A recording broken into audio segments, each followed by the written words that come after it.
Well, it's time for me. It's time for all of us, but in particular me, to play a summer with the Shiba Inu. I've been thinking about this game a lot, mainly because I played it yesterday, but also because it's just been on my mind. I have not been able to get rid of it. Oh God, why is it BRB food?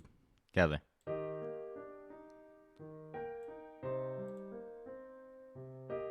Uh-oh. Uh-oh. Wait a minute. Uh-oh. Wait a minute. The ordering of things is off. Gosh darn it.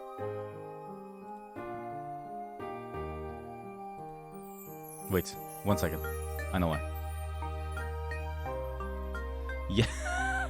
Yet another scuffed setup. Oh God. Oh God. I will never understand why this always happens to me. I feel like I changed like a handful of things and it always bugs out. That's unfortunate. Let's see. Do this. The screen. Order. Move to top.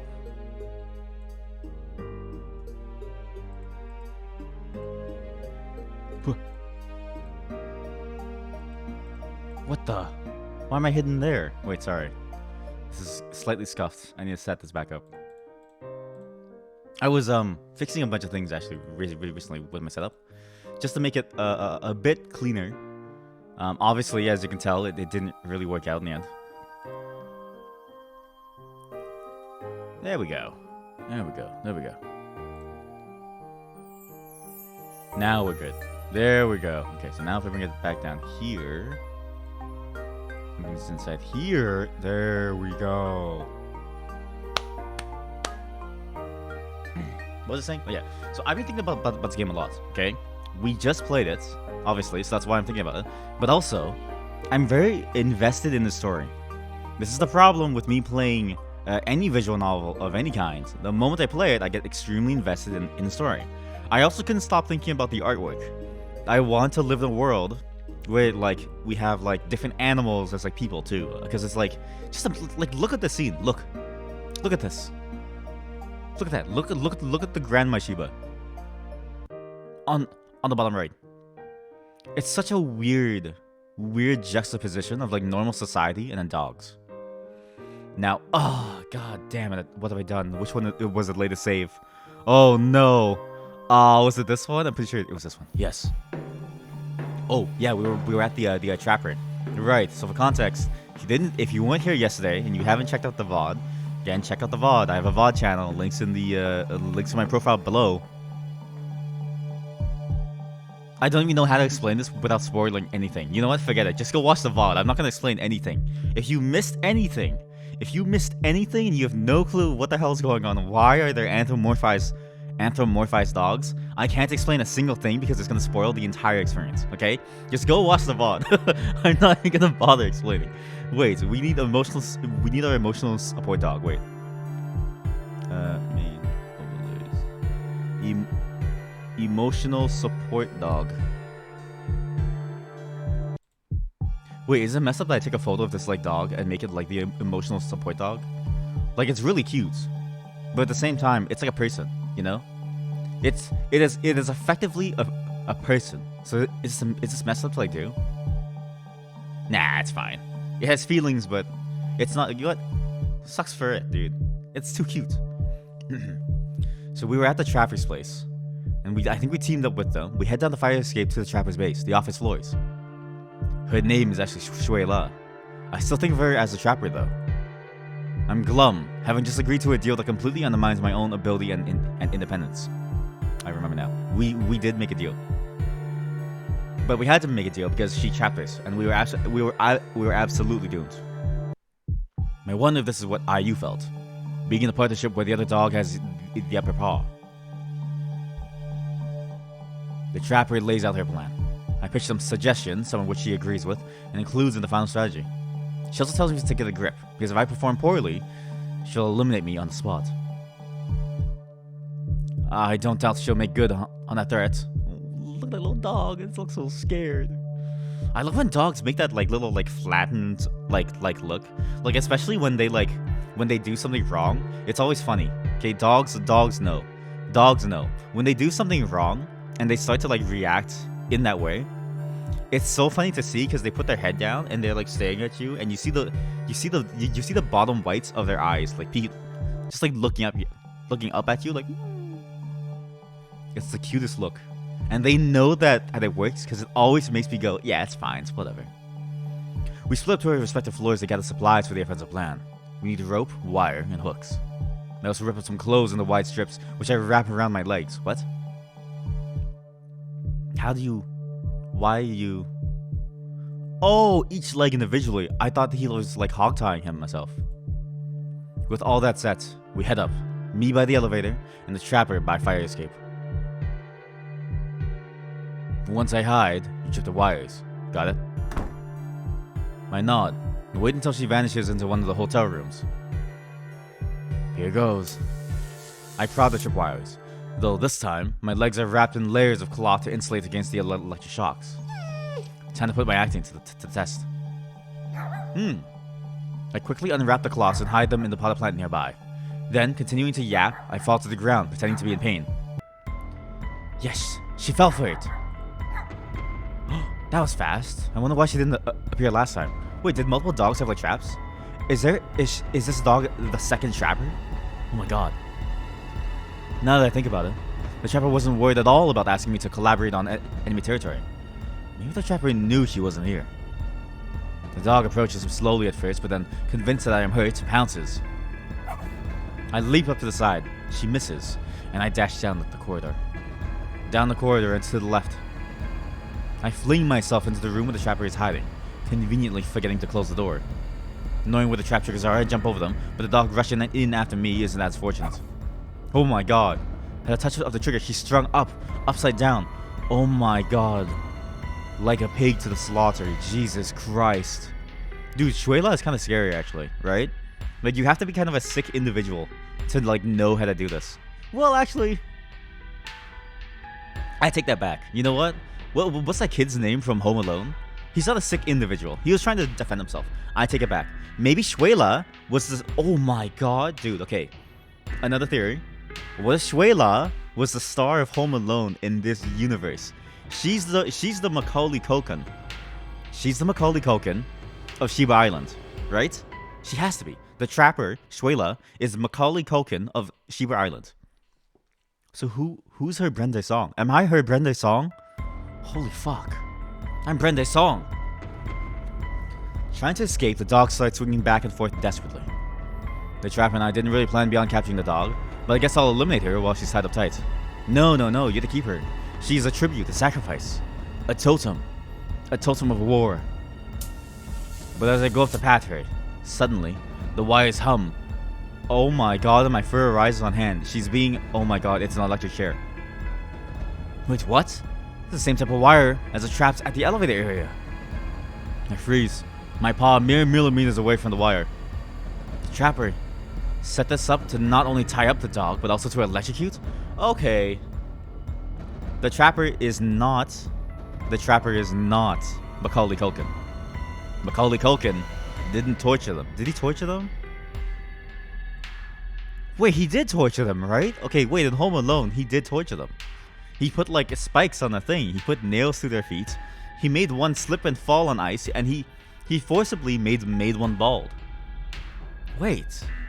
Holy shit. Macaulay Culkin is a psychopath. He's a psychopath. Once. Twice. Just when I think it's over, the wires buzz again and again. The dog howls until it cannot. Oh my god, it falls limp. Oh! What if she's learning from when we killed Fan what's his name? Fan He? I forgot his like name now. That's how quickly he like died, right? What if she wants to kill a dog just like we did? I can't look away. The torture is so unnecessary. I can only describe it as gruesome. The one brief shock to my paw the first time had been numb, so I can't imagine what it feels like to be shocked for this long. The dog is still conscious, but her wide, lolling eyes make it clear that she is in pain. I've never seen a dog as sadistic as a trapper in the arenas. I guess the one thing that we can't technically... I guess the one thing is that we can't technically die here. Well, by that unfortunate instance back in my old arena. We can't afford the time to torture fellow dogs. Usually we just get the elimination over with. I jump as a trapper emerges from a closet. So she was here the whole time. Why didn't she show herself until now? Because she wanted you to feel the thrill of the hunt. Said she wanted you to feel her taste for her blood. That bloodlust. That delicious, all those delicious screams of pain from this poor dog as it hangs upside down on the electric wires. Jesus Christ. Hi there. The dog scorns but doesn't seem to be able to answer. Not a very talkative one, are we? Is this how she treats all the dogs she traps? Talk to them until they'd rather be eliminated than listen to her any longer? She's just been electrocuted. Of course she's not talkative. Fish sticks, I shouldn't have said that out loud. I'm gonna get electrocuted. Dude, this is the cutest face ever. My god, it's such a cute little doggy face. Look at that. Look at the angle. Look at the neck rolls. Sorry. I got lost. I got lost in Sid's eyes. You're right. Silly me. Just trying to ease the tension. Her tone. She's totally enjoying it. This is so twisted. I can't stand it anymore. Why are you being so sadistic? Let's just eliminate her and get it over with. Oh, Sid. Such a noble dog, aren't you? Sadistic, you call me? What about yourself? What do you mean? You know what I mean. You're here in this bracket. You've done your fair share. She smirks lazily, her lips curling to show her canines. I've never been like this. I saw you eliminate another dog the other day. You were taking your time, even though it was already tied up just like this. Oh, that poor dog. I was just trying to find out his name. I was gonna tie him up in real life. Jesus Christ, Shwayla's terrifying. What the hell? She suddenly stopped smirking. You know, I was kidding when what I said the first time about prod dogs. Oh, that? The sudden change of topic catches me off guard. How's the weather? Right, she said something about prod dogs the first time we met. I forgot all about that. I was so focused on escaping. Kidding or not, it doesn't make a difference to me. Well, I was kidding when I asked if you were one, because I know you were raised as one. I scoff. What do you know anyway? Just because I was in an arena or two in the plains doesn't make me a prod dog. I suppose not. But maybe you wouldn't have made it so far if not for that. You worked your way up in that environment. There's something about it you can never shake off even if you want to. It doesn't make a difference to me, I said. There's no need to discuss this. Let's just eliminate the dog. Alright. If you wish, you can do the honors. But we will talk again. We will talk about how you killed that dog in real life by killing him in the arena. I've been intrigued for a long time. I knew it. I knew she's been intrigued. She wants to murder. Oh my god. You know this? Okay, to be fair, okay. I take back everything I said in the first episode about wanting to play in a real life AR like PUBG or like Fortnite, okay? There's gonna be psychopaths playing that game only.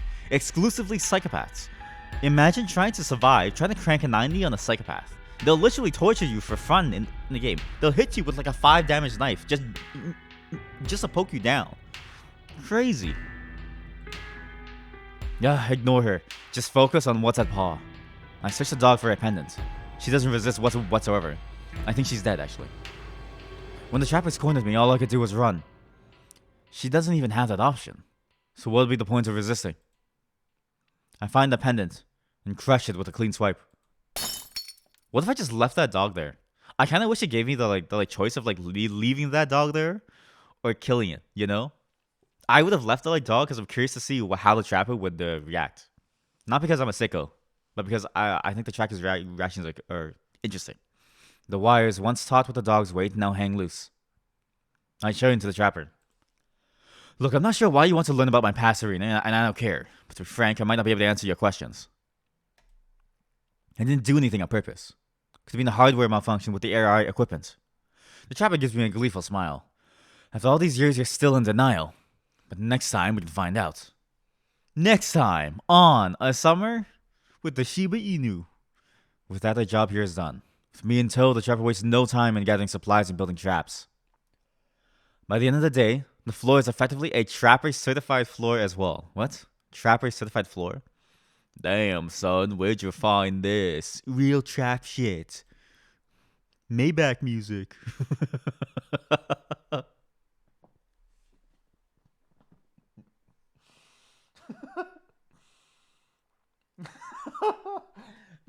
It's Trapper certified. Damn, son, where'd you find this? Following days, we eliminate several more dogs. It's strange to have things consistently going well again. I can't help but draw parallels between my current partnership to the one between me and IU. Except now I am the disposable one. Please endure and survive, Sid. Endure and survive where IU couldn't, where she never could. If only I can endure and survive one more day. I repeat that phrase to myself. I feel like a shell of my former self. There's one ruler of reality, and I am not it after all. That is not to say I've completely given up hope. I've just had to update my expectations realistically. In the meantime, I scout things out for the Trapper. It's imperative that I tell her all my findings with complete honesty, because any missing detail could jeopardize our possession. Or she would think so. But there are places I've found that I hope she has no idea about. I make a mental note of these deserted rooms and move on. The control rooms, storage rooms, and the like. Hope I find something that can help me turn the tables. Like a gun. Like a real-ass gun. Dude, where are the guns? Right? I feel like dogs would be able to use guns, no? How many, like, if you look at a dog paw, right? They could fold it and go... Not that my existence is really that miserable. I'll still come out with a decent ranking. Considering my current status, that's enough to end up in the top 10% or so. No, you don't want to be in the top 10. We've learned about this, okay? Think about it, dude. To the moon and stuff like that, you gotta be top 1%, top 0.1. That'll give me enough standing to live with reasonable freedom. I won't be completely free, like my goal was to become, but to answer to 10% of the dogs on the island isn't the worst that could happen, right? Sorry, I couldn't figure out the inflection. But also, that's still really bad, okay? Again, the dogs are making human mistakes. The same mistakes that we're making today. Society today has power consolidated in a few, and their actions determine the lives of the many. So many homeless people, so many people with no way to get out of this situation, people who are stuck but they don't know it, okay? Not by their choice, not because they want to be, but because there's no other option. The people who are stuck working 2 to 3 jobs just to survive, very soon even those won't be able to pay the bills because of inflation rates going crazy. These dogs are repeating the same mistakes as humanity, and they'll be extinct just like we are in this universe. So I accept that it's fine to go along with the Trapper. Accepting the fact is a blow to my ego. It feels like everything I've expected of myself for my whole life has been proved a lie. My values, my fights for freedom. I wanted to play the RRX game to win because winning it would bring me power. But now I realize my reality is bounded by the rules of the game. I can't change my reality any further. Anyway, stop spacing out and get back to gathering supplies, Sid. French vanilla time. Oh god, sorry. French vanilla time.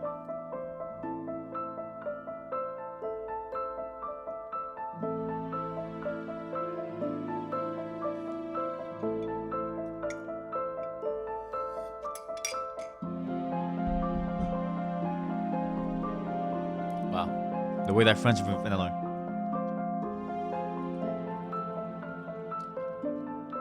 rolls down my thrusty. Coats the insides of my... What's that thing? Uvula? Coats my uvula. Oh, Timmy. Timmy's juice is running down my throat.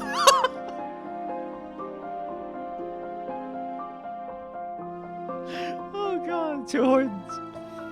I'm resting in my original home base, the shopping floors. Though to describe it as resting might be too optimistic. I'm shivering. My heart pounding so loudly in my ears it's the only thing I can hear. Get a grip. Get a grip, get a grip, get a grip, come on, get a grip. But stop the shaking, I cannot. It's getting harder and harder to calm down these days. Maybe that's why the Trapper decided to teach me a lesson. What? Some time ago, what? We eliminated the dog we were pursuing up on the outdoor observatory. Unlike the regular observatory with floor-to-wall glass ceilings, this was the real deal. I've seen these! Oh my god! We have this in the city that I live in. It's You basically hook onto this like a bungee cord. Not a bungee cord. Not a bungee cord, a rope. A very, very strong rope, because a bungee cord, if you fall off, you're gonna bounce back up, hit your head, and then die. It is a rope, and you can lean over to like observe the entire city, which seems terrifying to me. I don't know why you would ever do that, but I'm also the kind of person to not want to go skydiving, so I guess people like it. There is nothing separating Shiba from sky, the ground. Up there, the trapper caught me. It was over the ledge that she had dangled me. I arched my neck up to see only the top of her face peering at me. The wind in my fur, the view from up high. The city which I had fought tooth and claw to come to. The city where I thought my dreams would come true. Dreams I thought I could make come true so long as I worked hard enough. As long as I outsmarted enough dogs. As long as I betrayed and used enough dogs. She see me unraveling. She wanted to give me an ultimatum. She graciously told me that it was my performance that had me suffering, as I hadn't made any mistakes that cost us eliminations. Sure, there'd been a dog or two that got away, but they wouldn't have been caught in the first place, mistakes or not. But she could see that my mental state was at risk. The upside-down view of the city, combined with the blood rushing to my head, had almost made me lose it. But I promised her. I promised her I would get my emotions in order and not pose a potential risk. With that, she let me go and told me to take a day off. Dude, why do I feel like I'm employed by like your typical Fortune 500 CEO, right? She has the makings of a Fortune 500 CEO, the trapper. Pure, unadulterated psychopathy, sociopathy, something opathy, something whatever. So here I am, lying immobile and shaking uncontrollably. She needs me. She didn't eliminate me right then or there. She must see a future use for me. No, Sid, you're a fool. She idolizes you. I think Sid is mistaken. She idolizes me because I killed someone. She wants to know my secrets. But I can't see a way out for my future self. The view of the city upside down, my limbs tied up and at the mercy of the trapper, returns to me. Dog damn it, Sid! I yell and yell. I wonder if the trapper can hear. I mutter more quietly this time. Who cares what she thinks if she hears me losing it? I'm just coping. I'm huffing that copium. Copium. Copium. The view of the upside down city. Coping. The copium fills the air. I feel lightheaded from all the copium. Screw coping. I'll play the game like I always did. I'm not doing well right now. But there is one way to escape the Allocated Reality Institute's game. The only way to escape the game is to play the game. This game that everyone has to play. The arenas. Since I can't play the arenas to win the arenas, I'll play the arenas to escape the arenas.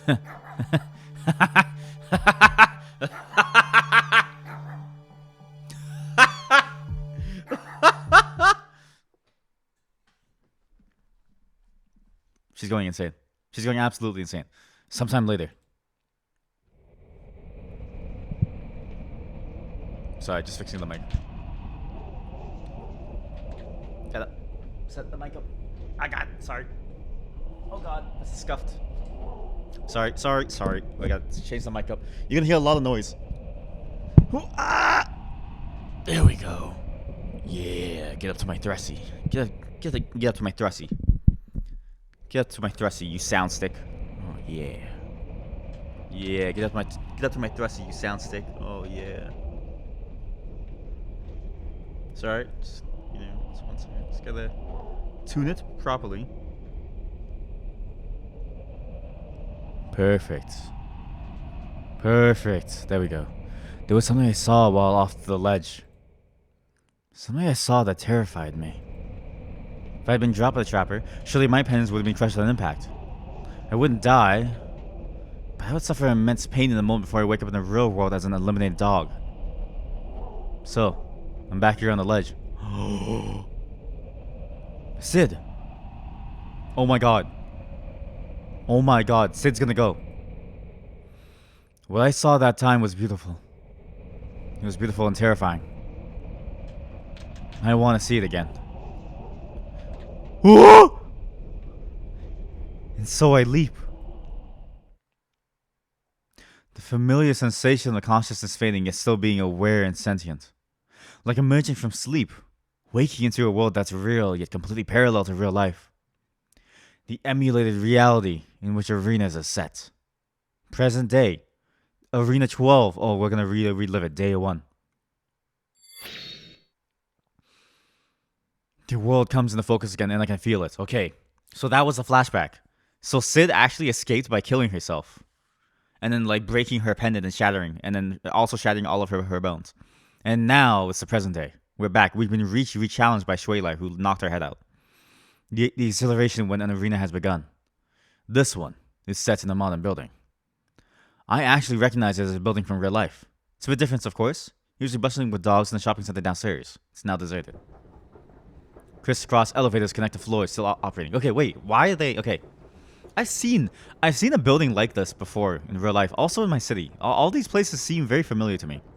Kinda weird. But why do they crisscross elevators in some buildings? Isn't that the most inefficient thing to like do? Like, wouldn't you want every elevator to be like, you know, on the same side for like maintenance and stuff? Because this just seems like... This seems almost unnecessarily unsafe, you know? You know what? Maybe they make it so if you fall off one escalator, you'd land on another escalator, and if you fall off that one, you'd land on the second one. I take back everything I said. That's a smart move. I remember this place well. Almost too well. This arena was one of the lowest points of my life. Surprising how fast a dog can fall. I thought I was invincible. So what happened back then, in Island Year 211? I went upstairs. Wait, does this change? Maybe this changes the, No, but You know what? I need to face reality, right? Because if I keep thinking that, oh, something didn't happen, I'm doomed to repeat my past mistakes. So I can't say I went upstairs to hunt the trapper. I was caught by her. This lets me at least recognize and be cognizant of that fact, and hopefully be able to change it now in the future. The trapper let me go that first encounter, even though she had me at her mercy. This re-challenge, if I enter her territory upstairs, she won't let me off the hook that easily. I know of the copied arena's existence, but I don't think she does. So the copied arena will be my backup strategy. Slinking around and trying to reorient myself with the once familiar shopping floor, I find the ominous fire escape. Regardless what she plans to do, I should go find her. I'll be more prepared. I just want to be passive and be caught off guard. I wonder if she'll even bother rigging up her floors this time around. Nevertheless, I've learned from my experiences. This time, I won't let her make me my slave. The climb is so much longer than I remembered. These re-challenges are making me remember how alone I felt back then, in the years of participating in the arenas. In the real world, I can chat and eat all I want with Max and Kuei Li. I can create and maintain friendships, enjoy the sunny days. In the arenas back then, everything was so solitary. Here, I'm back to being all alone. The climb seems to stretch on forever, with just me and my thoughts. I have to tough it out. Think it as a mission to beat in order to proceed in the main story to find Chunwen. I reach the office floors. The scene of me being cornered by the trapper flashes through my mind again. With no other survivors to save me from the basement. Never mind. I'm thinking about the game from K9 there, aren't I? Funny that the nickname I gave Sui last holds true. Wait! No fucking way. Hold up. Wait a minute. Take my cup. Pour some liquor in it. No fucking way. Yo! Wow. I got that reference immediately. The reason why Sid said, I'm thinking of a game from K9 Da, right? And why she named Shuela the Trapper, and why she's thinking, oh, funny about that nickname, is because Dead by Daylight has a character called the Trapper, and Behavior Interactive is a company in Canada. Oh yeah, oh Canada. Dude, my brain is on fire today. Nothing can stop me today. Funny that the nickname I gave Shuela still holds true. Even there's one dog acting independently, she inspires that fear. Now what's funny, okay, and honestly, just side quote, You know me. I get on tangents a lot, okay? When me and my friends play DVD, okay? Everybody thinks the trapper sucks, except one friend. And he's always like, dude, he's in my head, man. I can't figure him out. He's in my head. He puts a trap, I step on it. I don't know what to do. And we're all like, dude, just look at the floor, avoid the trap. Like, it's not that hard. Like, make him walk into his own trap. That's what happens to me when I play trapper. I crouched down, edging into the office while maintaining cover by the desks. Huh. Nothing seems to have been touched in this room. These aren't even tripwires, which I remember from last time. I was half kidding when I thought she wouldn't bother rigging up this floor. So she's doing things completely different this time. I'll keep looking around. This room cleared, I peeked cautiously into the central corridor hub area. No sign of the trapper. Just in case, I searched the other offices one by one. Every corner around, every desk I peek over from, takes courage. Still, nothing. Where could she be? She could have set a trap in the higher floors. Is there somewhere she'd expect me to go? I shudder. The observatory deck, maybe. I'd best get some supplies before checking it out.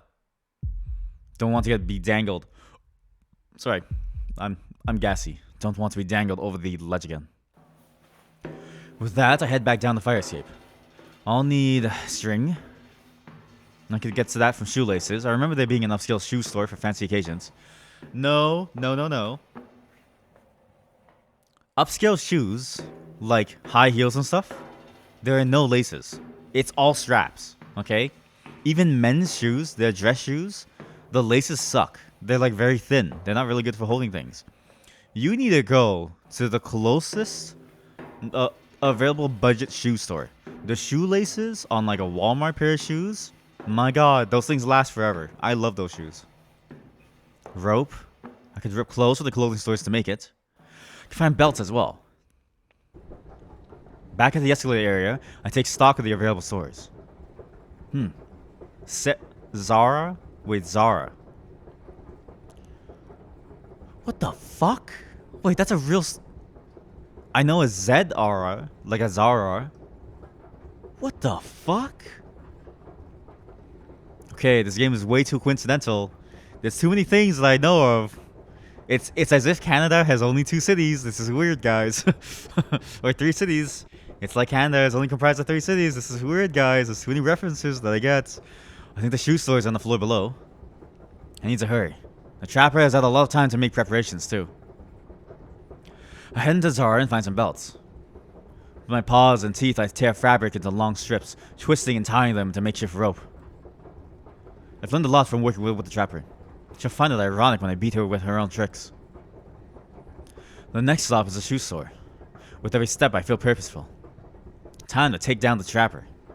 In the past, I had avoided using the escalators in fear of being seen, but in this situation, there isn't anyone but the trapper I need to worry about. If I remember correctly, it should be down this way. I felt some signs to the opposite end of the floor. I had once gathered supplies from this very store for a mission with the trapper, and the shoelaces would be just what I need. Yo! That's a lot of shoes. I enter the store. Rows and rows of shoes displayed on the wall. Dogs only wear shoes on special occasions. Wait a minute. Thank you. Thank you for explaining that to me. I completely didn't even realize, right? Because look at Sid's paw. Oh wait, sorry. I'm in the way of the paw. Look at Sid's paw. Look at that little shit right there in the bottom left. She's wearing no shoes. You know how like... Okay, well maybe you don't do this, but if you don't do this, then you're a psychopath, okay? You should take off your shoes before you enter your home. If you don't do it, you're a psychopath. Dude, imagine how much shit there is out on like the public roads. There's people spit on the roads, people pee on the roads. Dude, people poop on the roads sometimes. Dude, people spill chemicals of all kinds all the time, dude. You might have set in bleach, alcohol, and then maybe a good helping of like melted ice cream. And the moment you bring your shoes inside your home, that's it. It's there. But dogs have it worse. I'm never gonna look at my dog's paws the same way ever again. Like we wash them, but now thinking about it, yeah, that's real nasty. Cause the dog's paw, Sid, every day, she's walking in like dog pee, in dog poo. You can't convince me these dogs use toilets. They must be shitting and pooping out in the streets. I'm getting shitted on. Sorry. Dogs don't wear shoes on special occasions. So while it makes sense to have a shoe store in a fancy shopping center like this, they are rare on the island. I'm upside down. I craned my neck to see them dangled by my soundly tied limbs to the ceiling. I didn't realize it then, but now I remember when exactly I grazed the tripwire. I'm glad my hunch paid off. I remember this voice, the trapper's tone reserved for prey. Oh, hi, Shuela. My heart is pounding, and I'm starting to get dizzy. I struggle and pull with my legs, which only results in me swinging back and forth. The trapper calmly watches me, not saying a word. Alright, I give up. It's hopeless. Even after all these years, you still have the upper paw. I was naive to think I could surpass you. Just eliminate me already. The trapper stands still, as if contemplating it. That's humiliating. She read me like an open book. Just do it! Just do it, damn it! I've been puzzling about this ever since that time. How did you do it? It's like deja vu. But we will talk again. We'll talk about how you killed that dog in real life by killing him in the arena. I knew it. She wants to keep us alive to ask. I've been intrigued for a long time. She wants to kill us to ask to figure out how to kill dogs too. Wait, she wants to assassinate people by... Oh my god. Wait, can't you just assassinate someone by challenging them and keeping them in there until they starve? First, she was curious about the Fan Shu incident in Arena 9. Of course, she's also curious about how I eliminated her in Arena 12. If I were her with such lethal skills, I'd be curious too. I'd be curious about how Sid, a weak minion, turned the tables on her. I kept it a secret for many years, of course. I didn't want to let it become public knowledge. If the dog started trying what I did, it could bring down the entire structure of the arenas. At the time, I thought about revealing my cheat. The island could break free of the ARI's grip. Wait, was the cheat to kill itself? In my dream, Shiba Inus would no longer be separated as good and bad dogs. Well, wait, how does that work? Right? If you get eliminated, then it's like you're out. So how is that a cheat to escape the game? Like, how is that a cheat? You don't necessarily win. How did she win? We would never have to prove that we are better than another Shiba Inu ever again. Shiba Inu Island would be a place where Shibas could just grow up as themselves. Dogs to be collared. The thought of a future like that was beautiful. It was like sunlight. But it was only fleeting warmth I felt. I chose not to act on that thought. I wanted to guarantee my own freedom and power, and freeing the entire island would be detrimental to my goal in any way. It was a no-go. I haven't told a single soul about what happened in Arena 12. I'm not going to tell her the truth now. You underestimated me. That's what happened. That's the only reason I beat you. I considered the possibility that I underestimated you. The trapper speaks slowly as if really dwelling on her words. I've never seen a being this deliberative before. Everything just seemed to work in the mind instantly, like a clockwork. I thought very carefully about your skills before asking you to come on board with me. I don't make mistakes. I really thought I had the upper paw, but never has a dog proved me so wrong. Have you ever had minions in the arena, Sid? Yes, I have. So I knew what you were doing. I knew both the risk and benefits of having that kind of power over another dog. Honestly, when you spared me, I finally understood what my minions must have felt. The visceral understanding that you could eliminate me whenever you wished, however you wished. For self-preservation, any dog would obey. You were correct that you had the upper power over me on all fronts. Maybe you made a mistake. Maybe you didn't. I got lucky. That's all. I'm just trying to understand. So, you've been on the other side of a manipulative, strategic partnership. The phrase manipulative strategic partnership rolls off her tongue smoothly. It is a term she has a clear definition for. A term that she frequently uses. Maybe you gained some perspective by being the minion. Whereas I had never been in that position before, which allowed you to blindside me. It's a real stretch. I'm sorry, but I really don't have the answers you're looking for. The trapper shakes her head. That is unfortunate. But it's still what you wanted, right? You have me at your mercy. How I eliminated you in the past is important. You can eliminate me now and override it all. You seem very eager. I just want to get this over with. I have a mind to just leave you here and see if you escape. Your call, not mine. Trapper shrugs. Then, without a word, she turns and walks off. Now I have another fighting chance. I twist, swinging back and forth. I try to lift my muzzle to the ropes, but my strength fails me. Can't reach far enough to attempt biting through the rope.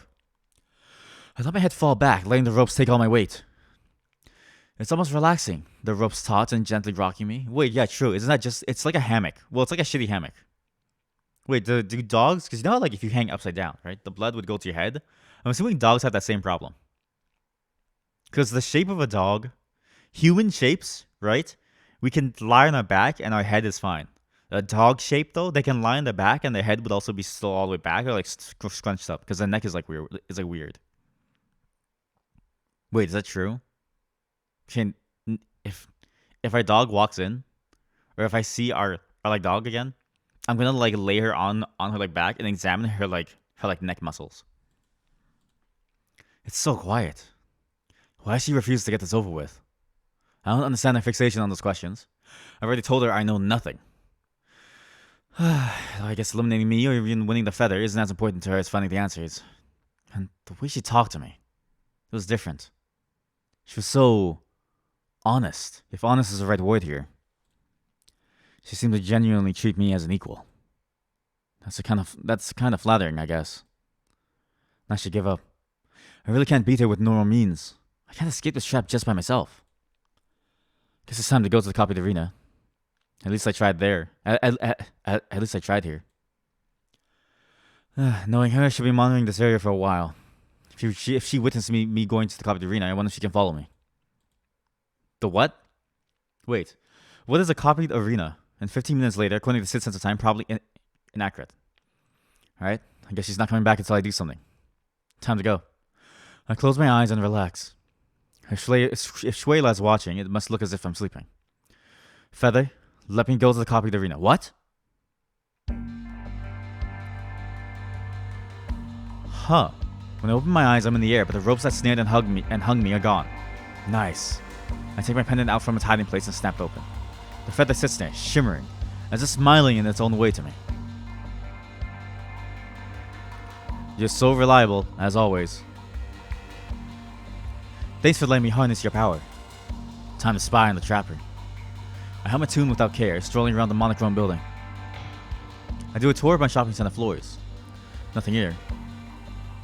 Next, I leisurely walk around the trapper's office space floors. No sign of her. I'm surprised that she's not in this area. Surely she'd have noticed that I'm gone. Was she really not monitoring if I escape? I am certain that my physical body is gone from the arena whenever I enter Wait, what? Okay, wait. I'm certain that my physical body is gone from the arena whenever I enter the copied arena. At least from my prior experience with the copied arena, it was... What? Copied arena? Oh my god. Wait, maybe that's what the cheat was. She entered the copied arena when she died. If I were her, what would I be doing now? There are a lot of other floors to check. Shoot. A tourist observatory floor. That's probably the one without the thing. The outside observatory must be the one where you hang outside. I think it's better to go there because it's kind of like, you know, a redo of the past. Oh god. Do I save? I'm gonna go Iron Man still. When we're gonna keep the consequences of our actions, of course. But why not? Let's see what the outside looks like.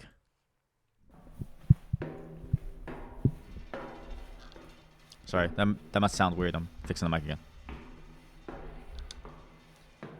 DJ on the mic. Oh god. Oh god. Oh god. Scuff stream coming in. Fixing microphone setting. There we go. I climb the stairs to the outdoor observatory. It's an observatory that lacks all the safeguards that the tourist one has. Hell yeah. For good reason, it's not open to the public. Here, one is at the mercy of the whirling elements, and of course, the possibility of plummeting to death. Once up the stairs, I feel the wind whipping around me. Gray clouds framing the pure white sun. I trot a bit further around the perimeter, and there I spot the trapper. That place. It's exactly where she trapped me. There's no doubt. A chill runs down my body.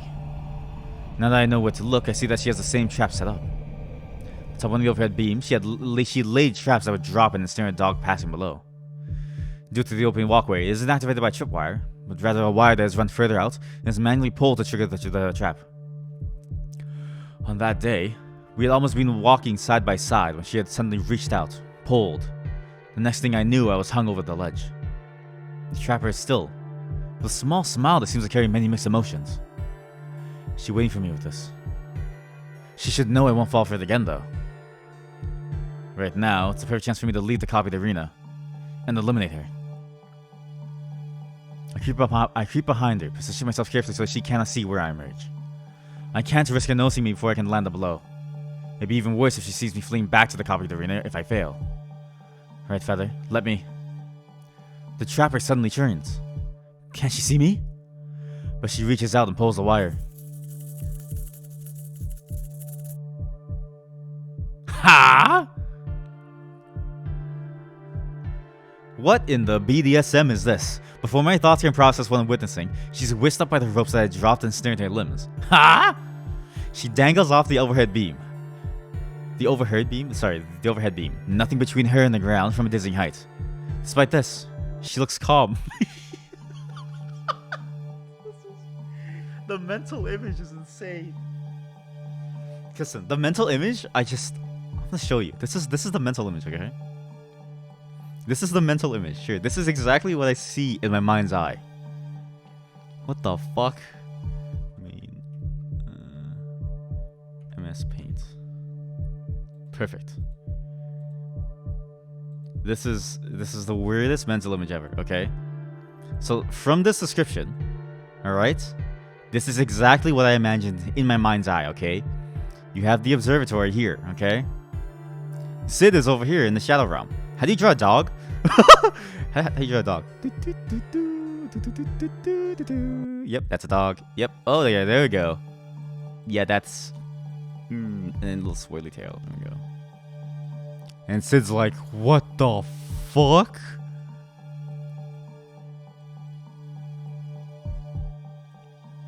And then you have the other dog hung up on the ropes. So like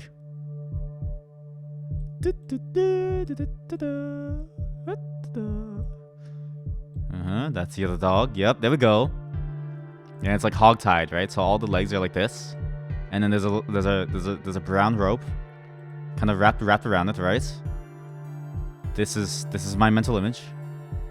Right? And it's like tied up somewhere to like some like beam or something, you know? There's like a beam or something here. Right? And her face is just like this.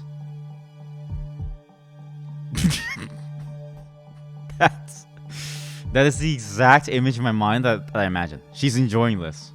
She's absolutely enjoying this. She's being rocked back and forth, being swayed by this like cool gust of wind over here, like you know, over top like cities all in the distance, like you know, and buildings and stuff like that. But she's enjoying life. She's absolutely enjoying life. What an absolute masochist. This is what she does for fun. You know, she loves the thrill of being on the edge of life.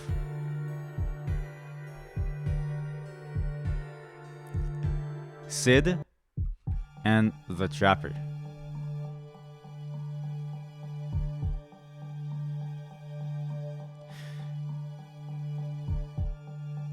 What the fish sticks is she doing? I edge cautiously towards the edge and peer over. The Trapper just hangs there.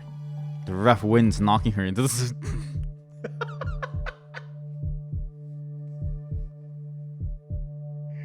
Holy shit, what is going on?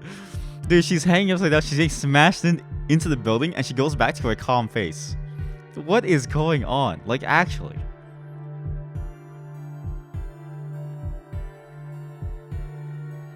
Amazing. Absolutely amazing. This is a 3-panel comic now. Right? You have Doggy. Oh. You have Sid. Right? Floating there. Then, Sid with the gust of wind flies into the building over here, you know? which is going to be this color. I'm sorry for drawing this, but like, I just can't believe that this is a real thing happening, you know? I just can't believe it. And this is the image in my head that I want you all to like see.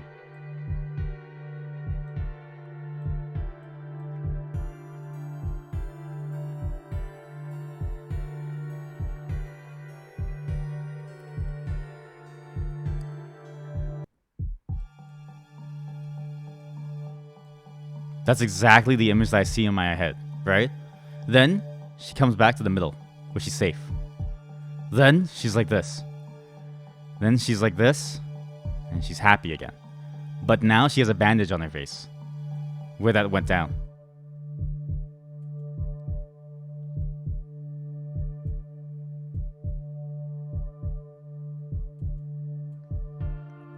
That is exactly what I imagine is like happening. You could make it into a full coma, exactly. I was thinking exactly that, but this is a 3 coma, a new format. That's exactly what I was thinking of. She's into this. The Trapper's kink.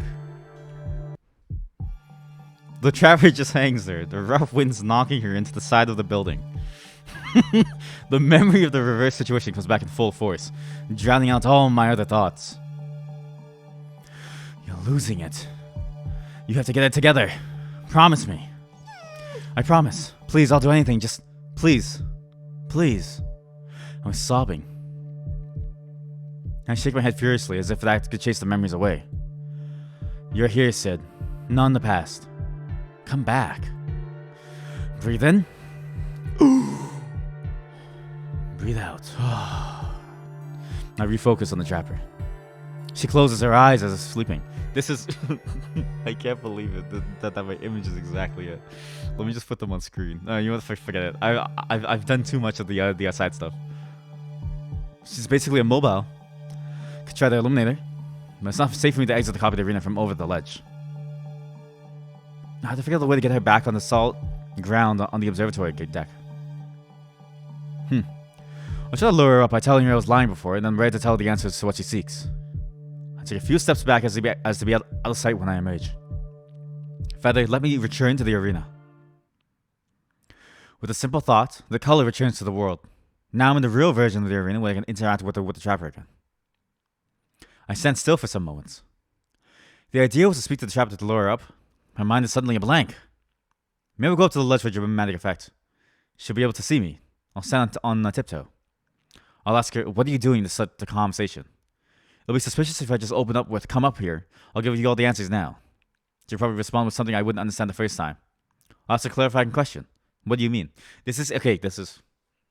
You know how, like, you ever get that feeling when you have to, like, go do something and you have to, like, talk to someone on the phone for some, like, big business thing? Like, oh, you know, like, you have to call your bank for some reason. Or you have to, like... Or you have to call for your like parents to like do something, or you have to like help, or you have to do some like document or like something, and you're planning all the scenarios in your head. Like your anxiety is like making you go through every single scenario. Or you're like going to get like groceries and you plan out the entire inline counter. Like what if someone like talks to you or something? Well, what if someone asks why you're buying like a giant cucumber and like a bunch of milk, right? This is exactly what's happening to Sid. You need to just let go, Sid. It's okay if you need cucumber. That's the only ingredient that you're missing for the salad. Milk? You love milk. It's fine. And I'll suddenly redirect the conversation so she'll come back up to the ledge. Sid, how long are you going to hide there for? Sid, look at me. Don't I look beautiful? I'm dangling here for you, Sid. Take me. Ugh. Did I just make that weird sound out loud? Oh, God. You didn't, Sid. I did. I made that weird sound for you. I guess I can't pretend to not be here. Doesn't she always know when someone's there? Did she get hearing enhancement surgery? Or her family genes not evolved by technology, so her instincts are as good as our ancient ancestors? Anyway, and I brush away the silly ideas and step up to the ledge. Whoa. The wind is in my ears. She's still dangling there. No tricks, it seems. Though I hope that she doesn't have some trick to pull me over the ledge. According to my plan, I'll start the conversation instantly. No. Sid, you're a fool. I'm thinking faster than Sid. I'm on that. I'm on that human brain shit, dude. She has a doggy brain. Dog brains are tiny. Human brains are large. She's doing this to feel the perspective of the minion, because she feels like she didn't have the perspective. That's why she was fooled. Even though Sid just got lucky, she doesn't know. But she's going to know now. Hi, Shuela. What are you doing? Why? Okay, with this face, it looks like she's just saying it like on like a casual Friday afternoon. Like, hey, Shuela, what are you up to? It's like, no, dude. Like, she's hanging out the side of a building. Like, it's a virtual world, but like, look. Okay, again, refer back to the diagrams. I'm bringing back the diagrams. Main overlays. Shuela, what the fuck? Refer back to the diagrams. She's far too happy for her own good in this situation. Far too happy. Hi, Shuela. What are you doing? What does it look like I'm doing? I'm sure you haven't forgotten this scene. Of course I haven't. Except all roles were the other way around. To put things simply, I want to understand how my judgment went wrong, and where it went wrong. And you think you can do this by role-playing my experiences? That is what I'm hoping for, yes. I don't mean to sound dismissive, but what's the point? Your rankings are finalized. Unit 12 is over and the scenario will never happen again. Stop playing clueless. I know you understand what it is I want. Maybe it's closure. I underestimated you. Because I was so sure of my own judgment, I wasn't open to the fact that you could be a late bloomer. That would actually be equals. You save the trouble if you just answer me straight. How'd you escape my detection the whole time when it was just us two left in the arena? If you truly see me as an equal, you'll understand I prefer to keep some secrets for my own reasons. I don't want you to use them against me to eliminate me this time. What if I tell you the reason I re-challenged you was not for the feather? No, I want you to grab my throat and hold me over the edge.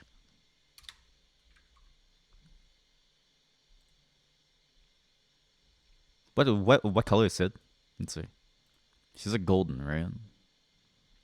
So maybe like this. Ears are too big for the canvas. Wait. Way too big for the canvas.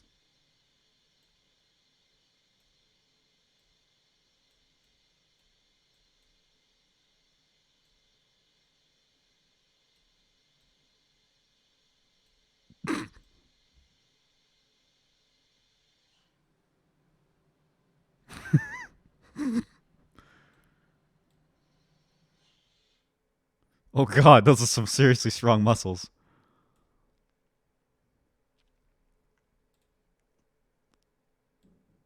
And Shuela. We put Shuela here. Wait. Her ear should be here. There we go. Because her neck should be here. It should be like... It should be like...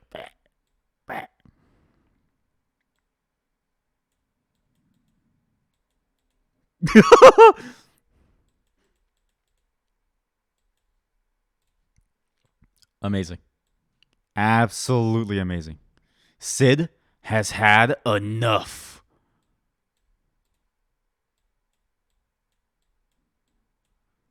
Oh yeah.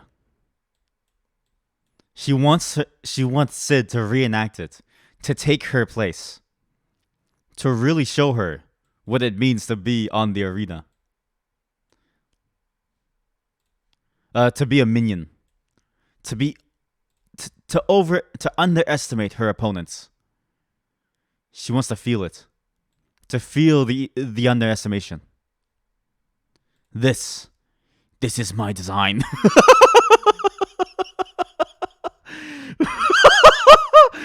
This is my design. Fucking Hannibal. This is my design.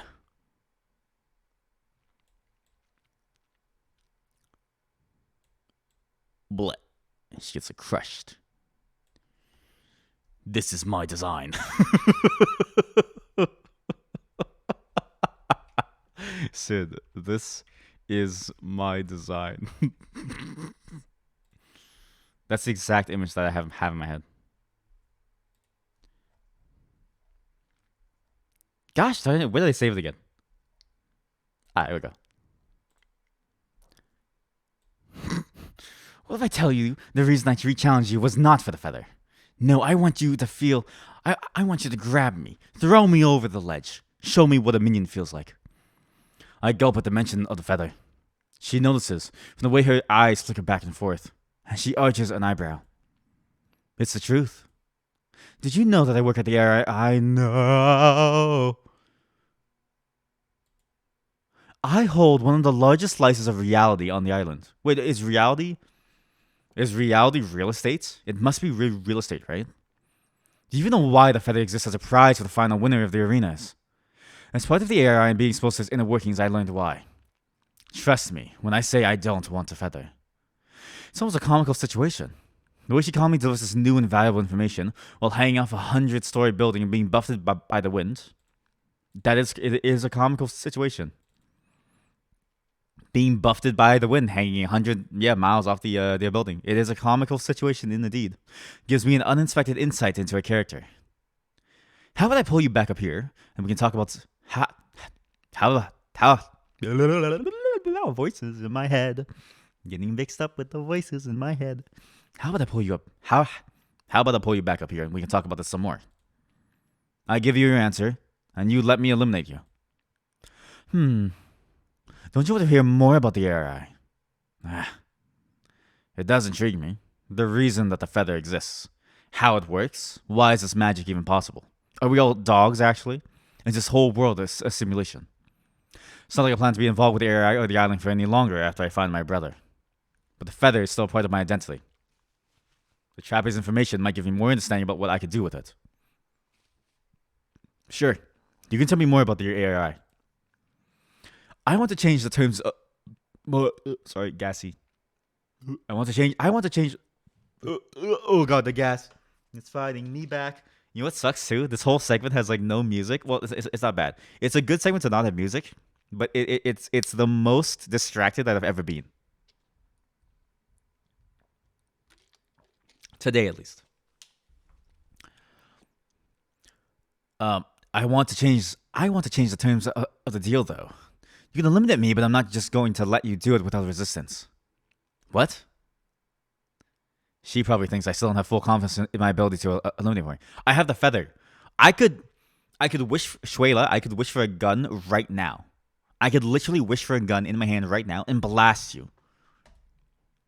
Though my plan all along was to lure her back on solid ground, so I used the copy of the arena to catch her off guard and eliminate her.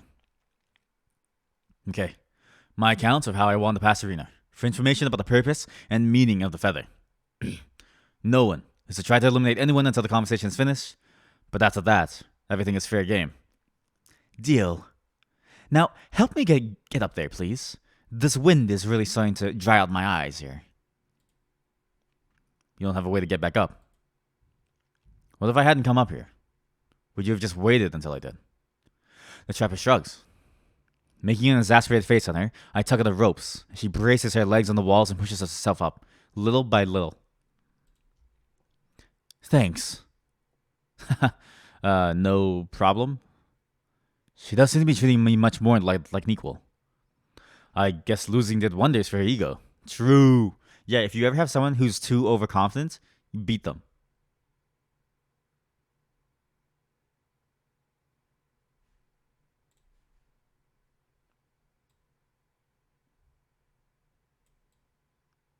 Beat them. Beat them to a pulp. Oh god.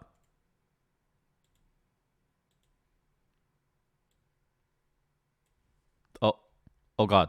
Oh god. Mayday. Mayday, mayday. Mayday, mayday. The bit has gone wrong.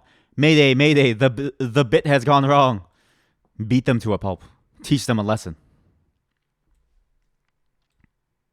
I don't know why it always does that. It scrolls too far. You go first. Well, is there any part you want to hear about first? The part I'm most curious about is what happened after that day I let you take off to mope.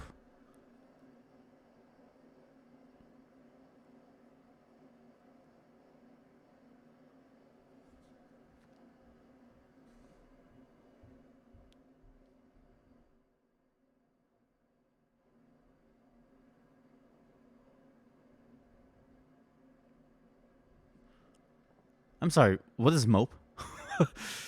Sorry, I heard like a noise and I was like, wow, this wind effect is really good. It's just background noise. Right. Right. That makes sense. Well, you know, it was a difficult time. You just gave me a harsh verbal warning and I was mentally broken from the arena, to be honest.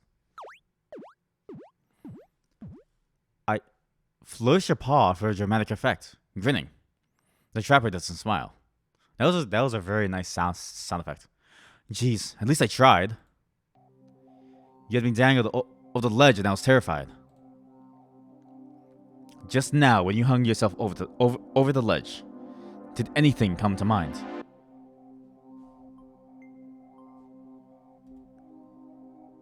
Yes, the blood rushing into my ears definitely did a number on me. Sorry, just there's some background noise. I'm trying to figure out where it's coming from. Oh, I know why. Sorry. Let us continue. I look at her expectantly. Nothing. Anything like life is futile, fragile. I can't say I had those thoughts from being over the ledge, no. It's common sense that in arenas we are virtually immortal. So my thoughts were nowhere near the issue of mortality. Okay, but in my case, it was caused by being at the mercy of another dog. I believe that my survival was completely in your paws. Have you experienced that before? I can't recall ever being utterly at the mercy of another dog. If that was the key, that means my emulation of your perspective didn't yield the results I was hoping for. Right. Well, it was the first time I experienced that. It shattered me. When I got my mind back in functioning order, it felt like I had tried to melt together all the shards, but what came out wasn't exactly the same as before. Not sure if that makes sense. Somewhat. You're saying your mind broke, and even after that it was mostly healed, you're still kind of broken. Wait, is this a mind break manga?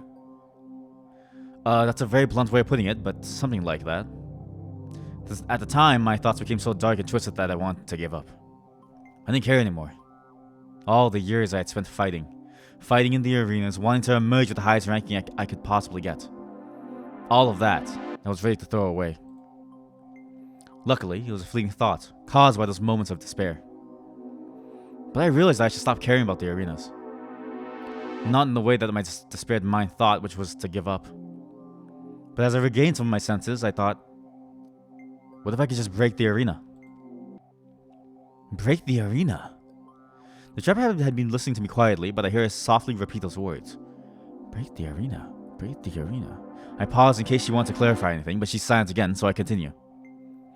Namely, I was thinking exactly of that rule, that supposedly, we are immortal in the arenas. What if I eliminate myself? As you were also curious about, I was blamed for killing a dog in real life, but all I did was eliminate him in the arena. Actually, that's a lie. I didn't aim for his pendant, did I? The trapper shrugs. When I met you for the first time in Arena 12, I had long known you were that dog, which is why I asked you about it. But you never gave me answers to that, either. But after joining the ARI, it turned out it was quite an interesting case. The ARI had investigated, and I was able to access all the internal dog. Yo! The ARI's official explanation was that the deceased had latent health problems, and the life support hardware had a brief malfunction at exactly the wrong time. The case was closed, even though the ARI never found any malfunction in the life support hardware. That stuff is designed to slow down your metabolism, so much that even if you had some severe physical injury, you could still go through an arena that lasts a month. I'm surprised the case was investigated by the ARI. It'd be a fundamental flaw in the arenas if we could use it as a means to kill dogs in real life. Is that what you're getting at? Had that been your intention? To truly kill him? To be honest, I tell myself I don't know. But in that moment, I really did wish him dead. I've replayed that moment many times in my mind. I'm sure every dog has had thoughts like that, wishing harm to another, in fleeting moments of anger. True. It's why they say, to solve a lot of the problems with, like, you know, unwanted violence, you should try to change the environment that violent people are in to lessen the possibility that they can cause harm to them or others. Because in fleeting moments of anger, we're not in control. The primal, pea-brained monkey brain takes over. Dogs, they don't have that. They have a wolf brain inside. Calm, majestic. Where's my wolf photo? I have 2 wolves inside of me. Where's my 2 wolves? I have 2 wolves inside of me. I love this. I absolutely love this meme. I love it. What could that have caused his death? Anyway, that is what I was wondering after I was hung over the ledge. What if I just stopped following the rules of the arena?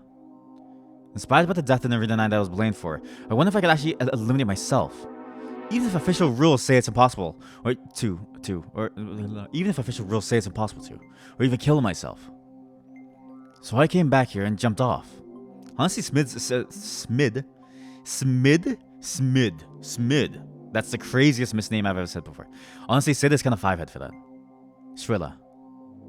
And I broke the arena. What's that supposed to mean? Clearly you didn't die in the real world.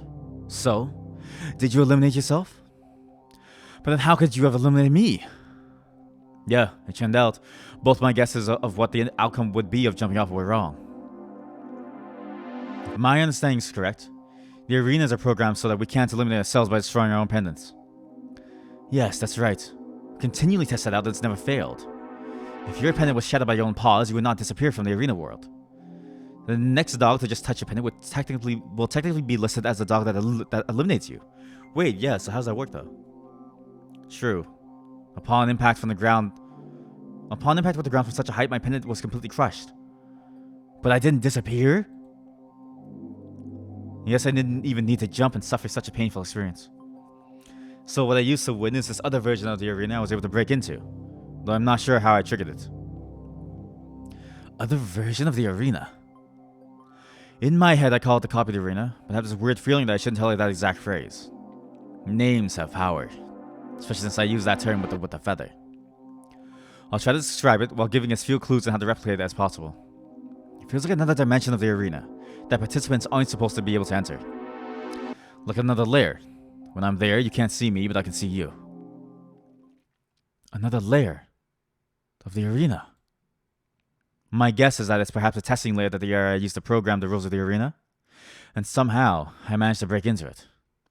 Does such a thing exist? To my knowledge, no. That is impossible. The trapper falls silent, as if churning over the possibilities in her head. As I wait for her to speak, the wind picks up. That means you could come and go into the world as you please somehow, because you must have come back to the lair of the arena that I was in when you eliminated me.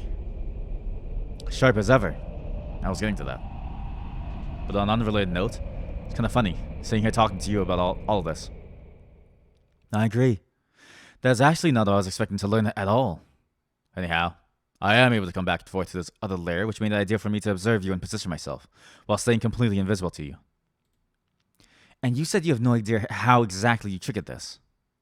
Well, my original hypothesis was that jumping and crushing my own pendants was the catalyst to send me to the other lair. But after winning the feather, I changed my mind. Obviously, our Arena 12 occurred before I won the feather. But with the feather, I learned that its power could be used to peel back layers in reality, even to other worlds. So what if there's some remnant of the feather's power that can be accessed in arenas without formally obtaining it via top ranking? Can some dog explain to me, what the hell, what do you mean reality? Like, I still don't, how does this, is this an alien artifact? Is it magic?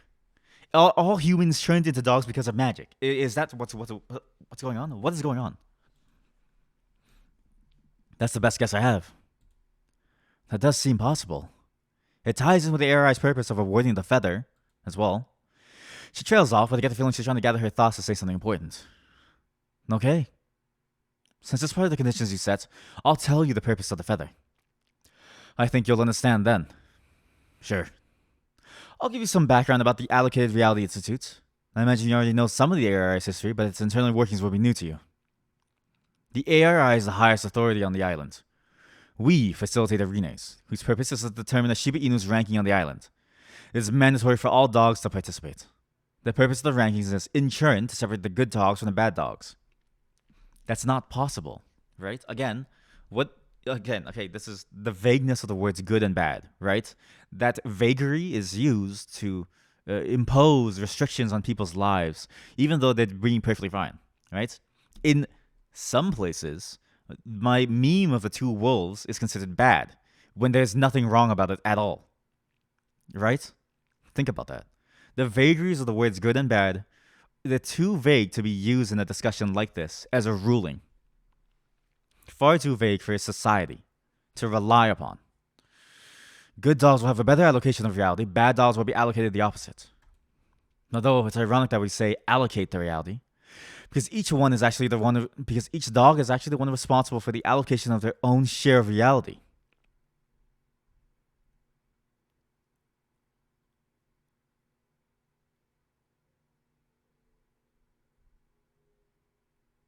Sorry, I was like squinting really hard trying to think of what that meant. So wait, so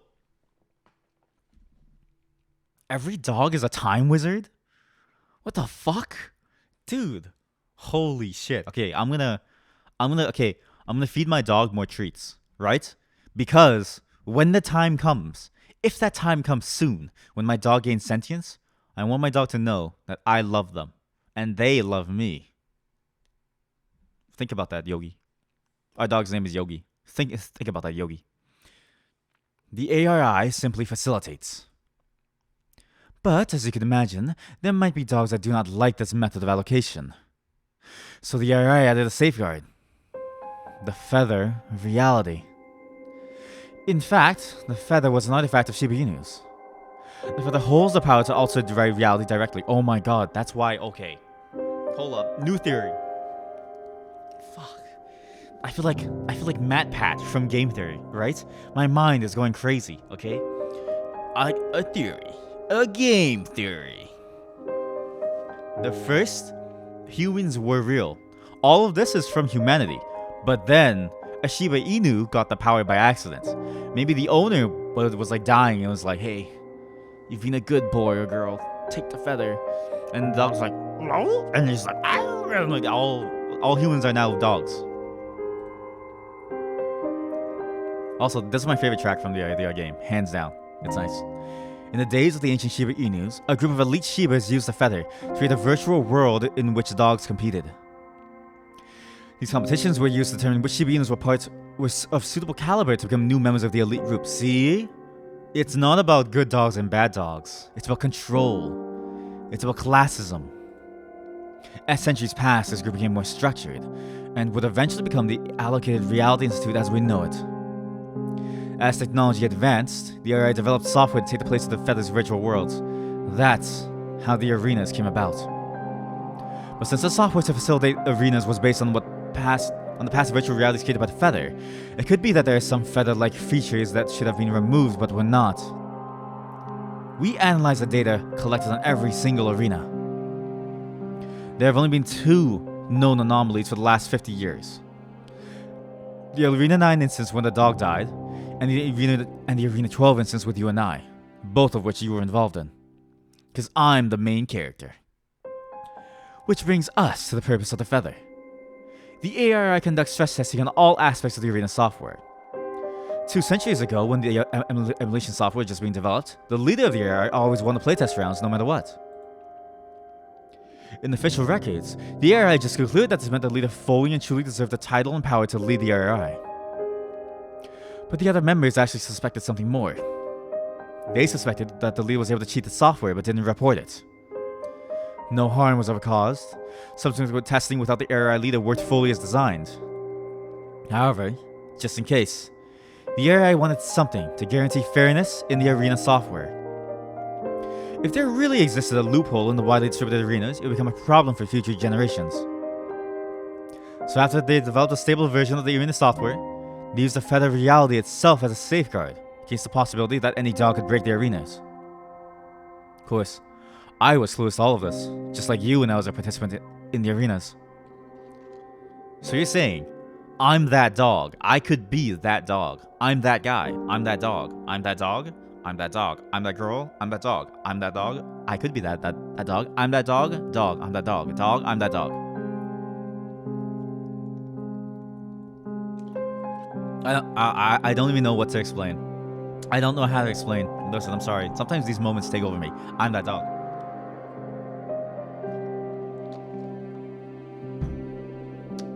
Water. Like that past RI leader. Perhaps. Your involvement in two strange arenas gave the RI enough reason to keep an eye on you. Now that I've admitted it to you, I've been accessing part of the arena that is supposed to be accessed. Aren't you going to rat me out to the RI as a cheater? Well, no. That's not the point. Imagine the buzz on the island when a newly appointed bearer of the feather just up and left the island. That was right after I joined the RI, since I had completed all my arenas, finalizing my ranking at 98.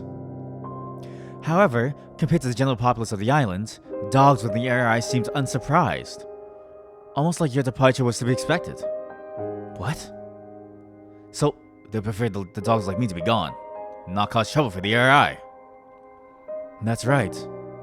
And the social order made by the arena rankings would never be broken. If they had the mechanism to get rid of dogs that cause these problems, there would be no problems. The trapper nods. When you were describing your thought process behind jumping from the top of the building, it actually made me realize something. It made me realize how clever the RI was in designing this. I would be one of the dogs of high caliber the RI are looking for as members. However, I would never think about breaking the rules of the arena. Not for 1 second. I perfectly fit the mold. I'm the clown. The mold of a dog that will carry out the orders of the RI without question, it being an incredibly powerful, good dog. You, on the other paw, didn't hesitate to try breaking the arena. You just wanted to continue. You didn't care much for the authority of the RI, the structure of the arena. You're the type that could cause trouble for the RI if you had joined it. It's genius. Wow, that's a lot of self-awareness. Well, I am a top-ranked dog after all. I'm smart enough to realize these things. But I am a good dog. I will never tell another living being these thoughts, apart from you. I will never act out against it. I will never speak out against it. I'm comfortable as a member of the RI. In a way, I'm a bit envious of you. But I'm not like you. I could not handle the power of the feather. So, now that you know the RI's purpose for the feather, do you have any new ideas on how you access the other layer of the arena? Still not exactly sure how I found it. Seems the RI was prepared for the possibility, but why me? How about this? I want you to enter this other layer of the arena in front of me. Are you thinking of replicating it? Yes. Well, not for myself. To be frank, I just want to see if there's something I could report to further prevent this. I wasn't prepared to demonstrate it to her. Well, she's able to gain access to the copy of the arena, just by watching me do it. But she seems genuine, especially after all she told me. Gah. But she's able to replicate it. Who's to say what the outcome of this arena will be? I just have a couple moments to prepare. Oh, I didn't realize there was something you need to prepare for. Go ahead. I'll uphold our terms and not attack you in the meantime. To prove a point, she takes some steps backward, closer against the ledge wall. No. Go closer to the edge. Bad dog. Bad girl. Go closer to the edge. Right now. Dog darn it, Sid. What to do now? I mean, I don't really have many choices, so maybe I'll think about it. Right? Maybe I'll think about it. But like, why don't I have a single choice? What happened to all my choices? Where's all my choices? I need my choices. What if okay, wait, let's think about it, right? Let us think about it. Me, the streamer, you, the viewer, the other yous, the VOD viewers. Okay, look, there's no difference between the viewers that are watching live right now and the viewers who are watching on the VOD, who will watch on the VOD. Do I use past tense or present tense or future tense? There's no difference between you, the VOD viewer, and you, the viewer, right now. You are both viewers. For the VOD viewer, they're seeing this live. in the future. So really, you're watching me right now live, even if you're watching the VOD in the future. Just like the viewers right now live watching me on twitch.tv at my channel, which links in the video description below. Is it hurting your head? Yeah, it's hurting my head. But let's think about this, right? We give her the power to build a parallel reality, right? She's gonna, is she gonna abuse this? But she won't, right? But that's the thing. She's cunning. She is, her personality is cunning. She's a cunning personality. She's gonna use to set up traps. I'm worried that because, okay, what she implies is that because every dog is allocated their share of reality, she's gonna use this in the real world. But also, thinking about it, this is probably what our in-game brother did to escape, Chun Wen. If you think about what happened to Chun Wen, he's gone, right? He doesn't exist in this world anymore. There's a reason for that. There has to be a reason for that. Chun Wen must have also found this loophole because he was closest to me, exactly like me. So, what am I thinking of? Wait, let me think of my theory a bit more. A game theory. I think Chun Wen is actually us. This is the thing that I'm getting at. This is a weird jump, but I think it kind of works, right? I think Chun Wen is us, or at least the alternate reality of us. Based on what the feather and like all the different parallel realities and like worlds are, I think Chun Wen is actually us. They happen to slip into our world, but now they're back in their world. But they're leaving hints for us to find them because that's us talking to our past. You know what I mean? It's like, okay, spoilers if you haven't seen it. It's like Tenet. Okay? Spoilers. I don't know. I'll get rid of the wolf photo when the spoilers are like done, okay? It's like the guy, he lived his life normally, discovered time travel, discovered the whole time travel scheme. Then he built a plot to recruit himself back in the past by his own time travel organization. So he time traveled himself to be a time traveler from the future to the past by getting his organization, his time travel organization, to make him a time traveler. I think that's what happened. We won the feather, then we were like, okay, this is weird, this whole thing sucks. We already learned all of this, and so we said, okay, split ourselves into two. Well, I'm gonna put down a bunch of clues, pretend I'm gonna rebuild my reality, to start from the beginning, but make it so that I had a brother, okay? Then we're going through all the way through to build back up to where we are. Because, and I think this is the key thing, there was one little note that she said that was very important.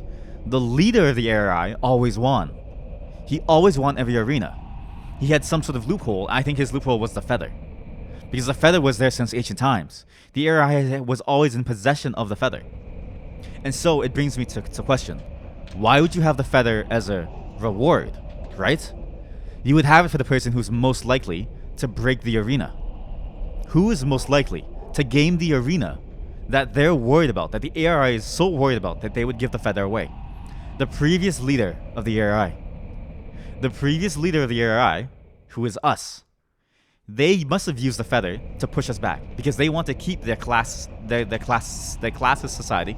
They want to keep the power structure. So the ARI saw that I was doing the loophole as the leader of the group. Then they used the feather to split myself into two, to bring myself into the past and make myself fight my way back up. They made me have a whole new personality of wanting to just break away from everything, and therefore I would leave the facility and steal the feather at the same time, thus ensuring that the ARI stays at the top of the power structures for all of eternity.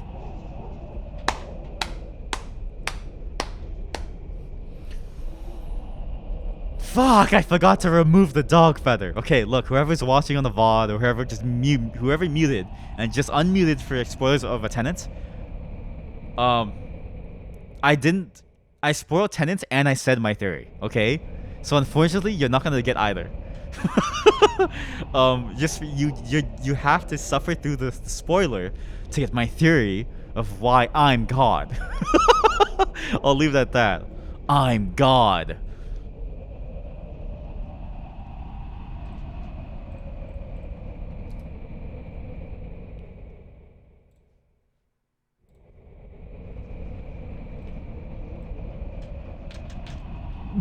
Okay, not too round of a head, sorry.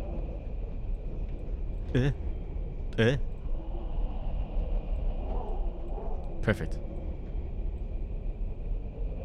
Ooh. around her cheek. There we go. A little pupper. A little borker. A little borky butt. Wait.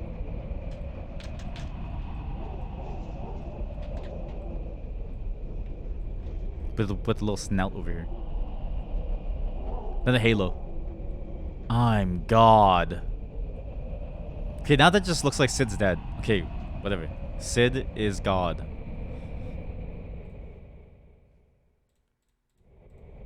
Absolutely amazing. Absolutely amazing. God. My brain is on overdrive today.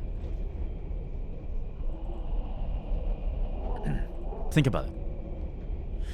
This wasn't part of the bargain. I promised my account of how I won the past arena. So I technically didn't promise to demonstrate it. I just entered the copy of the arena, pretending it's to show her. Then I'll just eliminate her.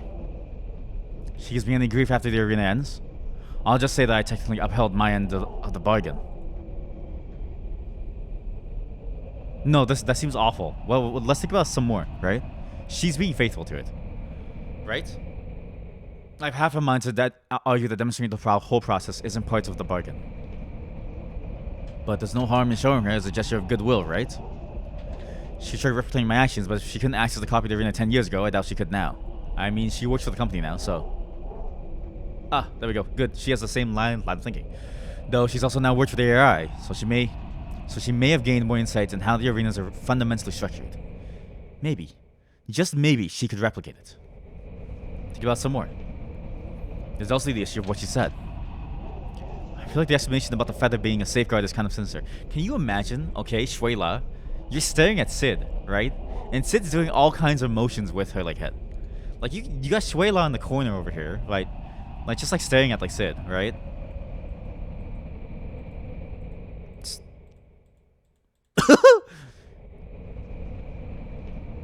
And she's just like staring at like Sid. Like that. Perfect. Right? And Sid's just like pacing around. Like this. Like looking sad sometimes. Looking happy. Looking up. And then like looking away and stuff. Shuela must be like, what is going on? You know?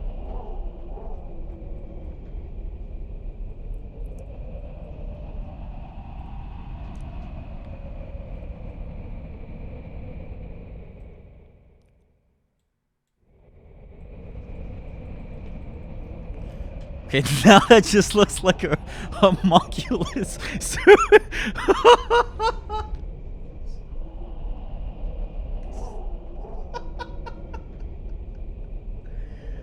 Oh, my brain is not braining. Yeah, my brain has stopped braining too. I've just drawn a homunculus. What is this thing? Jesus Christ! I'm not saving that. Sorry.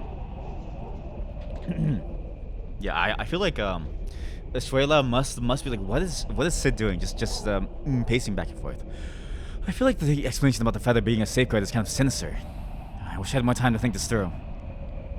Does it mean every time I use the feather, I'm doing exactly what the area I want, including leaving the island? I already feel dirty every time I use it. What if there's a limit of times that I can use it, then the AI will kill me? What she said about the AI's investigation into my arenas, it's highly likely they're still keeping an eye on me. There's no freedom. I'll never gain freedom. This wasn't part of the bargain. I promised... What? Wait.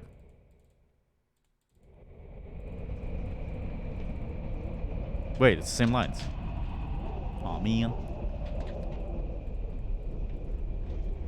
I've made my decision then. It's all the same lines. The skip button is way too close to the save button. It's not that close, but it's I can't read. Okay. We have way more important decisions now. Do we refuse to enter the copied arena? Do we demonstrate her how to enter the copied arena as a sign of goodwill? Or do we just do it and like eliminate her? The thing is, She's already acting out of protocol, right? If... No, but she's a good dog. Think about it. What she said was true. She's a good dog. She loves her comfortable life. So she wouldn't want to eliminate us. She wouldn't want us gone because if we're gone, right? She'll never be able to live a comfortable life ever again. Think about that. She has to keep us alive. Otherwise, her good life is going downhill. Because at least us, we stay away. We make it simple. But at the same time, she does work for the RI. She does want to keep her simple life, right? Keeping her simple life is easy now, but it may be even easier if she has the feather. All you have to do with the feather is just wish upon a star and you have everything. Everything you've ever wanted or needed. But she has been good to us. But the problem is, how good can we trust her good?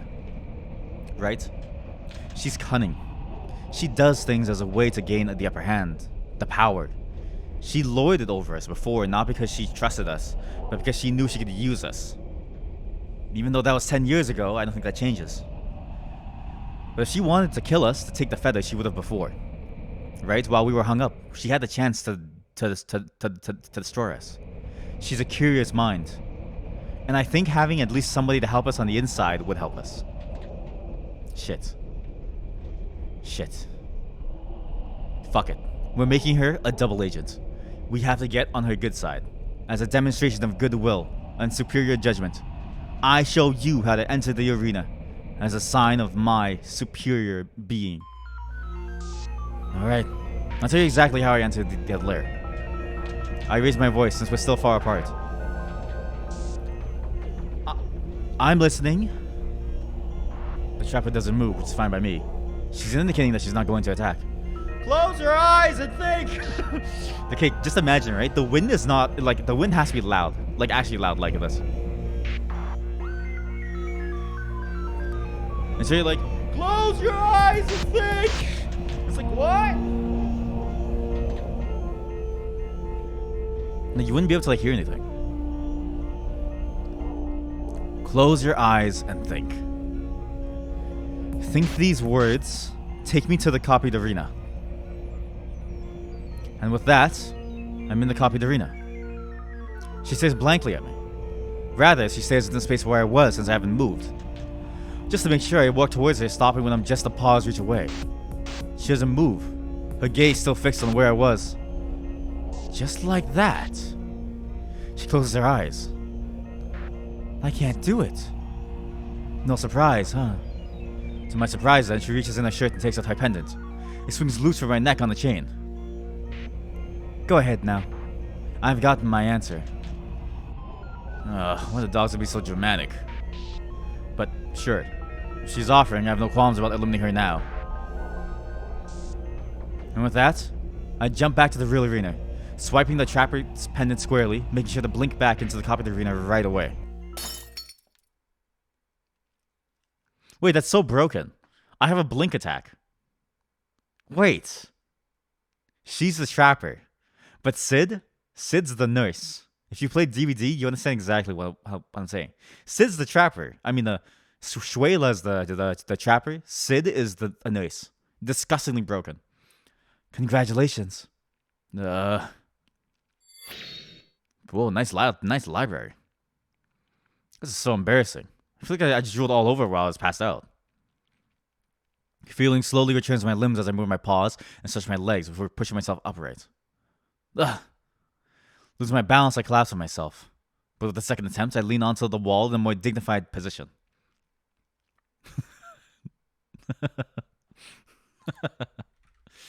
Yes, the images that appear in my mind. Just a nice bookshelf over here, you know. Beautiful books lined up on the wall. Beautiful, beautiful books just lined up on the wall, right? Then, you've got Sid. Just leaned up against the wall. Like that. One arm like this. One arm like that. Legs shaking because Sid's gonna fall.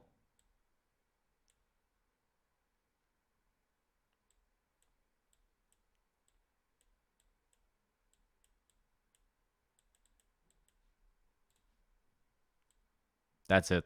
That's exactly the look that I'm going for here. Amazing.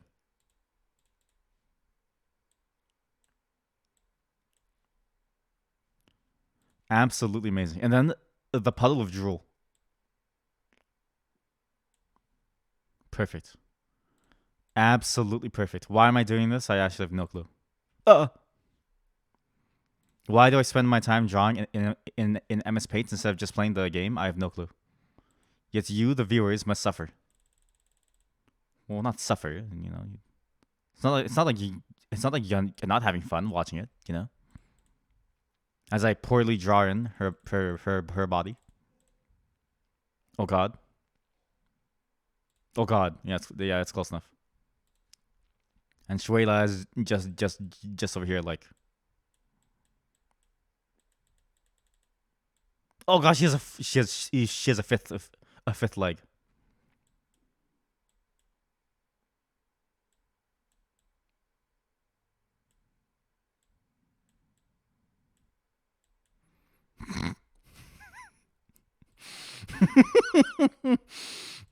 Yes. Sid sus. Yes, Sid sus. We'll keep it as Sid sus.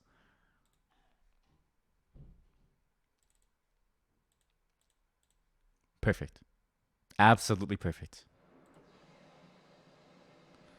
How is it that re-challenge? Oh wait, sorry. BRB, really quick. There's a lot of noise. Okay, sorry about that. I'm back. How is it that re-challenges are always the ones that wake up faster? I get my bearings. I mean, what looks like a library? The trapper, should I say Shui La, is no, as she is no longer the terrifying trapper to me, looks impassively at me. Where is this? You're in my office. It might be too late for an apology, but you brought here because it was more convenient. She basically kidnapped me. Yeah, actually, what happened? A long time ago. What? Huh? Where are we, Sid? Where did we go, Sid? Tell me. Tell me the truth right now. The two siblings lived in a structure made of obsidian. They playfully called it Obsidian Raw.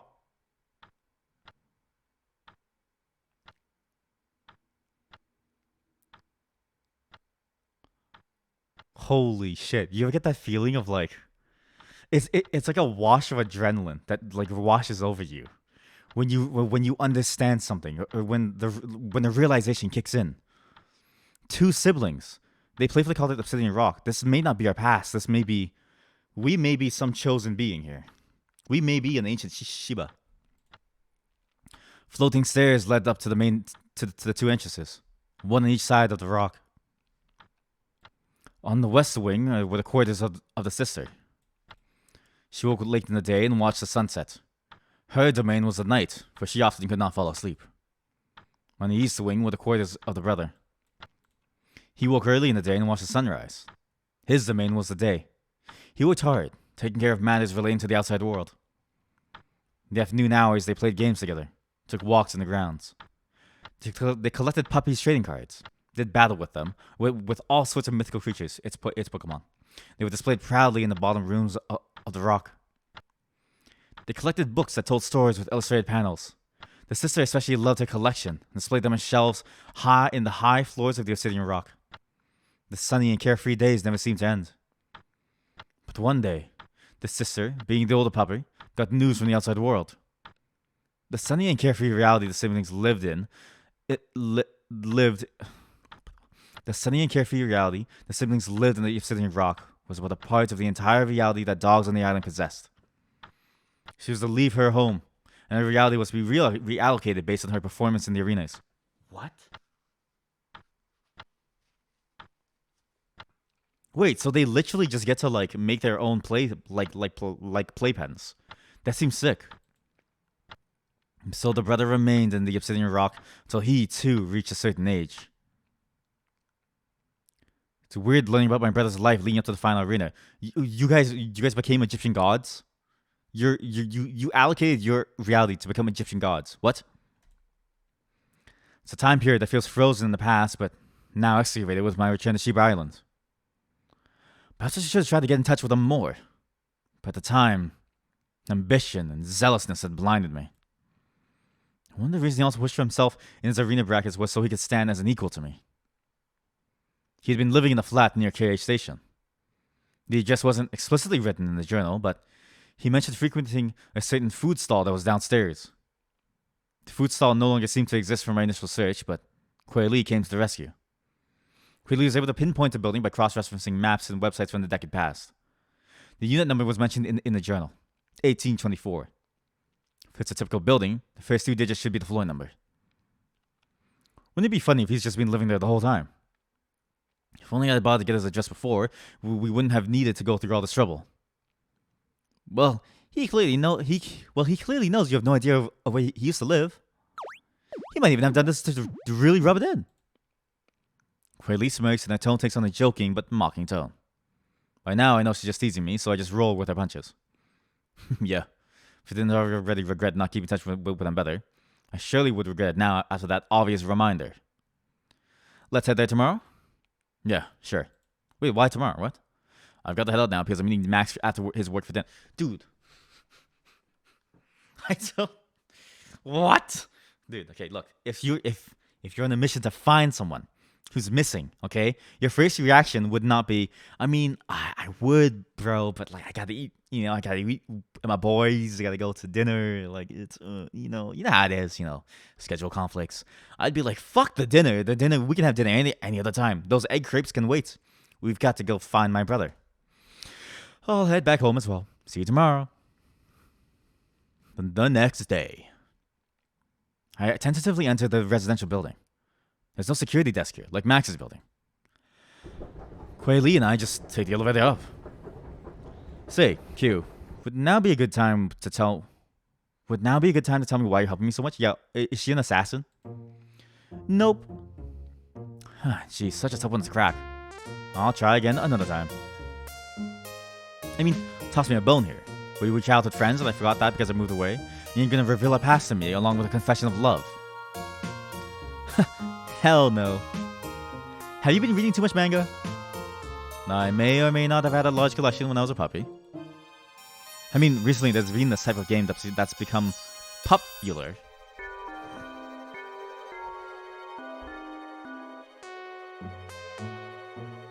I guess, like, yeah, if I became a dog, right? I wouldn't mind being a dog. Again, there's nothing wrong with being a furry, right?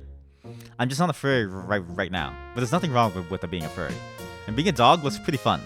And if I was a dog in a dog-dominated society, I would make dog puns all the time. Unless, how would you know, right? Wait. So we know that we're humans because of the distinction against other animals, right? Like, we call ourselves humans because there's other animals like dogs. But in a world where there are only dogs, why would they even call themselves dogs? Why don't the dogs call themselves humans? Right? Humans name dogs. Why don't the dogs name themselves humans? Too much thinking for my brain. Wow. We've gone through a lot of theories today. A lot of game theories. Cool it. Calm down. Continue with the story. Just cool it, sick. It's kind of like a novel, but also like a manga, but also like a video game. It's a visual novel, isn't it, huh? Oh, I know what you're talking about. But weren't they popular on the island already before you left? Yeah, true. They've always been popular. Check out VNDB. I never played them then. I guess I was just too into manga. Better late than never, I guess. Anyway, back on topic. Give me a hint of something. Like, do you secretly work at the RI? Nope. Oh, come on. The elevator dings. Signaling we've arrived on the floor. No more guesses for now. Get out, or we'll be sent back to the first floor. She nudges me with the top of her head. Aww, little dogs. I love when dogs nudge things. They sometimes do the paw swipe. It's like rare. The paw swipe is more common for the cats. What they usually do is get really close with their nose and like try to lick you or like headbutt you. God, I love it. Our dog loves to headbutt us, and she loves to like sniff our like mouths to like wake us up and stuff. It's so cute. I love dogs. Okay. I want to know sooner or later. I'll tell you. Okay. Kuei Li mimics my tone. I groan and make a face at her. You follow the hall to the number. 1824. Here goes. I try to open the door. Locked. Okay, Commander. What are you gonna do this time? Just gonna use the feather. Just cautiously abusing my power, you know? And I wonder if your brother would disapprove. I'm not sure, actually. From his journal, at least what I felt after skimming it, seems like my brother wasn't really interested in the power rankings after all. In the end, he was playing the game to escape the game. He always disliked troublesome situations, so he wrote he wrote so that he thought that the power wasn't worth the drama and jealousy, all that jazz. Seems like he realized that way before you did. What an enlightened dog. My pride really prevented me from realizing those things earlier. In the end, I was also playing the arenas to escape the arenas, but at the point that I realized that it was almost too late. I'd long known that getting a high ranking would be a hassle, and the re-challenge is a clear reminder of that hassle. I figured I would enjoy the tangible benefits of the hassle it would cause me. The apartment is like the office space where we had found the last clue from my brother. Jesus Christ. Dude, my brother is like Patrick Bateman from A Clockwork Orange. Clean, pristine rooms, stained only by the blood of his victims. No furniture, nothing. Another empty flat. The last place my brother's clues had led us had been devoid of furniture apart from the desk that held the general clue itself. In this flat, the short hallway ends in what should be a living room. We check what might have been in the kitchen. Apart from the pre-furnished stovetop and fridge, it's empty. Holy crap, sorry. I don't know why I yawned. I need coffee. Checking in those two appliances yielded no results either. Next up is the master bedroom, also empty. In the smaller room, there's a box sitting in the center of the room. Oh, yes! You opened the box! We came! Very deliberately placed. I approach it, squat down in front of it. You opened the box! We came! I grip the lid tightly with both paws, and it comes clean off with a firm lift. No combination lock or anything, eh? Yeah, nothing like having to find a torn sheet of paper in a dog's corpse, but getting the nasty surprise that it only contains half the combination. Then you have to miraculously use something in your inventory combined with another object in the environment to get the other half of password combination. Quayle, that seems oddly specific. Did you have to murder someone, Quayle? Quayle, you're playing too many games, aren't you, huh? I play too many video games.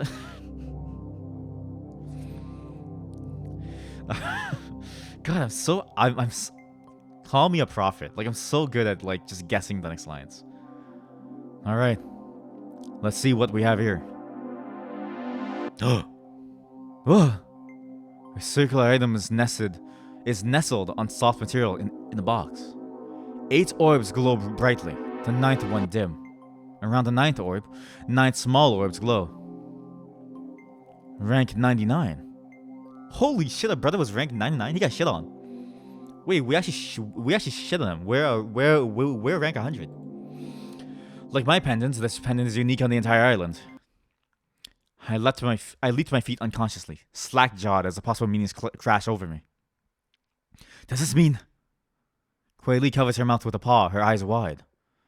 A dog without their pendants. Could only be dead. He's dead? I'm sorry. I need a minute. I walk to a corner of the room, kicking the ground. My claws scuff on the floor, but I don't care. Ah! In the corner of my eyes, I see Quayle retreating to the other corner of the room, giving me my space. I see her pull up her wrist phone hologram, but can't even bring myself to wonder what it's for. Shit, calm down. Deep breaths, just relax. Deep breaths. And breathing. And breathing. Calm down, just keep breathing, just relax. I gotta keep on breathing. Keep on swimming. A dog without their pendants. It's fine to be without temporarily. Like 10 minutes. We've all known this since puppyhood. It's common sense. Like the purpose of the arena is. We were repeatedly told to never be separated from one's pendant. I've been worried on the whole time I was in Canada. Chun Wen left us here for a reason. Wait. I haven't even picked it up. What if it's not even real? I make a sudden dash for the box and snatch the pendant out of it. I have to touch my paws, the pendant starts glowing and humming. What? What is this? A hologram. The hologram is being projected for the ninth orb. Originally, the only dim orb is now lit with a teal color reminiscent of my wrist phone hologram. Chinwed. Hi, Sid. With this, you'd find me wherever I am. I hope you haven't made this journey all alone. It's gonna be a little tricky, though. See ya. What? Oh, my dog. So he could be alive, even though the pendant isn't on him. But it could be pre-recorded. It doesn't mean he's alive. But this means we're not at a dead end, eh? Ah, shit, you saw all that, Kuei Li? I don't trust you. What are you doing on your phone? And your brother seems to have hacked the pendant. Kuei Li peers curiously over at the hologram. It looks like it's combined with some wrist phone technologies. Try touching it. Okay. I put my paw over the screen and try to tap on the sides to return to the main screen, but unlike my wrist phone, it doesn't seem to register. I try some other gestures, but then remember something. I try touching the orb where the hologram is projecting from. Alright, I'm a pro at wrist phone first time activations now. Good job. I don't think it was helpful. The main menu is blank. Do you mind if I take a look? Sure, of course. I might need to tinker with it a little. Like, I probably have to take it apart. If there's anything hidden in it, that's the only way I can get to it. Alright. I'm sure Chun-Wen wouldn't mind if he's even around to mind. Don't say that. He left you this after all. He intended for you to find this, to tell you something. It's not a dead end. I don't know what to think. I just came to one of the most certain, despairing conclusions in my life only to have hope given to me again. Without Kuei Li's help, I wouldn't have been able to make it here, nor proceed further. I love the shaky breath. Thank you, Kuei Li. I bound up to her and embrace her. Her fur is soft and smooth to the touch. I lean into her and she wraps her forelegs around me. Oh, Kuei Li. Hey, it's all right. She rocks me and hums and rests her head on mine. Surrounded in her warmth, it feels so quiet and comforting, like a shield from anything that could harm me. If you weren't here on the island, I would have sworn you were just like her. Just like who? I can feel the hum when she speaks through the embrace. It's nice. There was a Labrador family that took me in when I went to Canada. They were so kind to me. They just left them without saying a proper goodbye. Like, I gave them a week or two's notice that I might be gone for a while. But on the day that I really decided, I didn't tell them. I think I sent a text to the daughter. Her name is Cooley. You remind me of her. How come? You're kind to me too. Like her. You even look a little like her. Because we're both Labradors? No, not just that. I wiggle out of the embrace. I need to see her facial expression. As expected, she's smirking. Do Labradors all look alike now? Yeah, do we all look the same, Sid, huh? Say it with your chest. Say it with your chest, Sid. What are you trying to imply here, huh? We all look the same, huh? I'll make a face at her. Well, you look different enough that I don't think you're her in disguise. I shook my chin exaggerately in deep thoughts. Then I pounce on her, grabbing at her fur and ruffling it. Are you equally under the skin? I'm gonna pull off your disguise. Ow, that hurts. Kuei Li mock whimpers and rolls onto the ground onto her back. Oh no. Oh god. Oh no. Y'all ever seen Lion King? Where what's his face? The kid Lion King, the Lion Prince, plays around with his childhood friend Nyla or something, and she rolls on the ground with her eyes back, and everybody on like Twitter and stuff was like, she has fuckable eyes, and then like the other half of Twitter, I was like, bro, she's a lion. I think that's the scene that's going on now. If there are any children in chat or viewing this, please look away. Look away, look away. I'm gonna quick save, and I'm gonna hold my mouse over the X button in case any weird image pops up. Again. Wait, let me double check the rating of this game. Oh god, I hope it's not rated adult or something. This is just like the Lion King scene. I'm not sure about this one. I don't know if I'm ready for this one. No adults. Okay, we're good. It's casual. I debate pouncing on her while she's weak on the ground, but decide against it. You're weak. You didn't even take the chance to go. I mean, why would I even do that? This isn't the Lion King. Arena instincts are hard to shake sometimes. That's it. Serves you right. I do, however, reach out a paw to pull her back to her feet. Come now. Let's see if there's anything in my brother dearest pendant. The arenas. I wonder how Sid is doing, now she's gone to the capital. I think it would be nice to join her there. I am younger after all, so it's fine for me to progress through the arenas a bit slower than her. But I feel this pressure to be doing just as well as she is. A troublesome pressure. We have a rare opportunity to move around as we please, although we are still puppies. It's all thanks to her rankings. What? Wait, what? Huh? What? Wait, what do you mean our rankings? Like what? You get ranked as a puppy too? But I thought they were prod dogs, like living in the plains, just like doing stuff. What? But I tire of this. It's so troublesome. I wonder if I just declined the arenas, what would happen? Sid said she's met grown dogs in the early arenas before, forced into the arenas though they had rebelled against participating in them as puppies. That might happen to me. Then the AI would keep an even closer eye on me if I were caught not participating in arenas. That'd be even more troublesome. So, maybe another way then. I'll join Sid in the capital first and figure something out. If anything, I wonder what she will be like when she gets the feather of reality. Why does he... This journal, right? When was this written? Why does he Again, this journal is written from when he's a puppy doing his pyramid things. Why does he already know I'm going to get the feather? Unless it's just like a hopeful statement.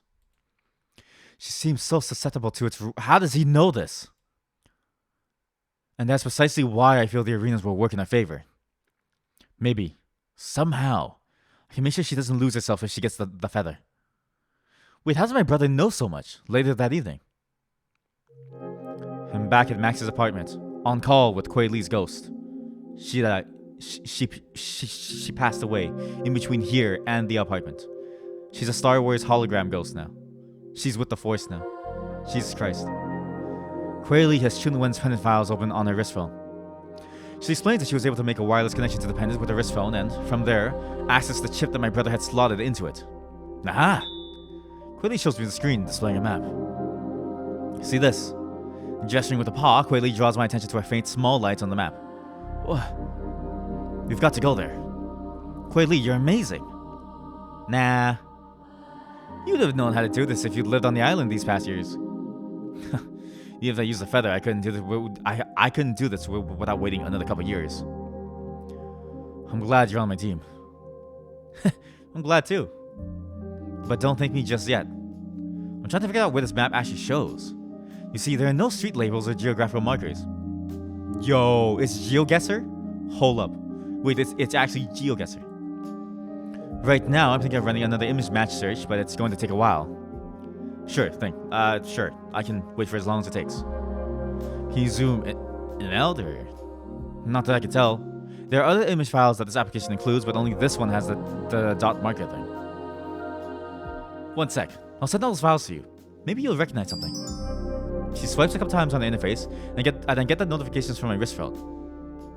I lean back and pull up my hologram interface to download the files. I feel like it's going to be a long night. Later that night, I pore over the map and just trying to recognize any familiar place. For me, from my years in Taipa, I might have been able to recognize something by sight. As the maps aren't even colored, I can't tell what might be a park or river, which would have made the process much easier. However, there have been the odd places I've lived in, and possibly my brother had lived in throughout the arena process. Of course, I could try visiting all the places that I remember, but I feel that this clue was left behind so I could precisely pinpoint something. Could it be the Obsidian Rock? Though, hadn't that place been demolished ago? I take out the journal just to find any clues or more references to the locations, and looked up on Woofle Maps. Woofle. Yo, can you woofle this for me really quick? Don't worry, honey. I'm gonna woofle this address on I'm gonna look up this address on like Woofle. Nothing seems to match. Other than the place where he lived and where we found this hun pendant, Most places he mentioned in the journal are just food places or manga rentals, video game arcades he frequented and such. None of which seem to match up with the image files. Huh. Several hours later. You know what? Several hours later? Good. This is a good time for me to go get to coffee. Really quick. I'll be back in like a minute, okay? Several hours later. I really do never come back on time. Several hours later. Stick took so long making coffee that the narrator died. Yeah, there doesn't seem to be anything I can find that matches. Any luck on your end? Still running the image match. I'm using an algorithm that I made some time ago. Since the images aren't colored, it provides me with an important feature I had in my original algorithm, which I spent some time tweaking. I'm using the map files of the entire island available in public domain, so it's quite a large undertaking. Do you think there are any geographical regions I could target first, other than the capital? It's just short in the time compared to doing an equally weighted blanket search. Well, the plains come to mind. I also lived with him together briefly in the city of High Sands. Sadly, I don't remember the exact addresses of either place, but I do remember the general sections of each city they were in. Send them to me, and I'll try prioritizing those areas. Sure. Though, how come you don't remember those addresses? It might be convenient. Hey, don't blame me. It just gets hard when you never live somewhere for more than a couple years. I palate flustered. Truth is, I feel like I should remember them, but the muscle memory just disappears. Wait a minute. New theory, okay? The feather alters reality. Because you're no longer in that reality, you forget pieces of it. Convenience indeed. She puts on a song. We end up chatting while the program runs. Tell her about my time in the high city of High Sands. I had relocated there during my mid-tier arenas. Hey, Fen Hong was one of the dogs I had encountered during that time. I relocated there first for some years. Then my brother relocated as well. That was when we shared the house. Not as grand as the Obsidian Rock, but it had been cozy. Though, around that time, I started becoming more and more absorbed by the arenas. I spent hours each day in my quarters, only leaving to eat. Sometime after, I relocated to the capital, as my rankings rose drastically. My brother would stay in that house for some more reasons, but he also came to the capital. We didn't live together at that time. Alright, let's see what we got. There are several matches. Great. Send them to me. On it. Please some more time checking the matches. There's some false positives, but in the end, one candidate remains that matches the pendant image with the red dot. It's somewhere near the border of the plains and High Sands. Somewhere I've never lived before, that's for sure. Somewhere I don't recall being before at all. But there may be some significance. Sorry, water. Quay Lee and I make plans to go there the next morning. I send a quick message to Max, asking him to join us after work if he can. Sam is flexible, but it'll be nice if he can be a part of this journey, whether we succeed on it or not. Wait, what happened to Max this whole time? Yeah, Max is now a side character. Oh, man. What if we were better to like Max? Would he be here more often? I'd like to think he has a paw in all of us. And I'd like to thank him for staying by my side during this whole process. One sleep later. We're here. A replica of the Obsidian Rock looms over us, tall and imposing. It doesn't look warm to the eyes, but it's not supposed to. Wow, this is a really ugly slab of rock. Well, thanks for shitting on my childhood home, Quay Lee. What the fuck? You really lived in this thing? Yeah, of course. It wasn't located here, but it did look like this. You get used to it, I tell you. Sure. So, how do we get in? We fly.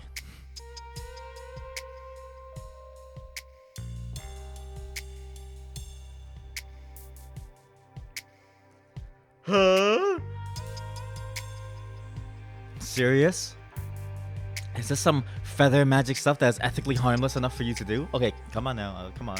It's sorry about the ethics thing, okay? Sorry that I care about the lives of dogs being persecuted. Suffering under the rule of the ARI. Unlike you Labrador. You don't know the struggle of us Shiba Inus. You're not even one of us. You're not even like us.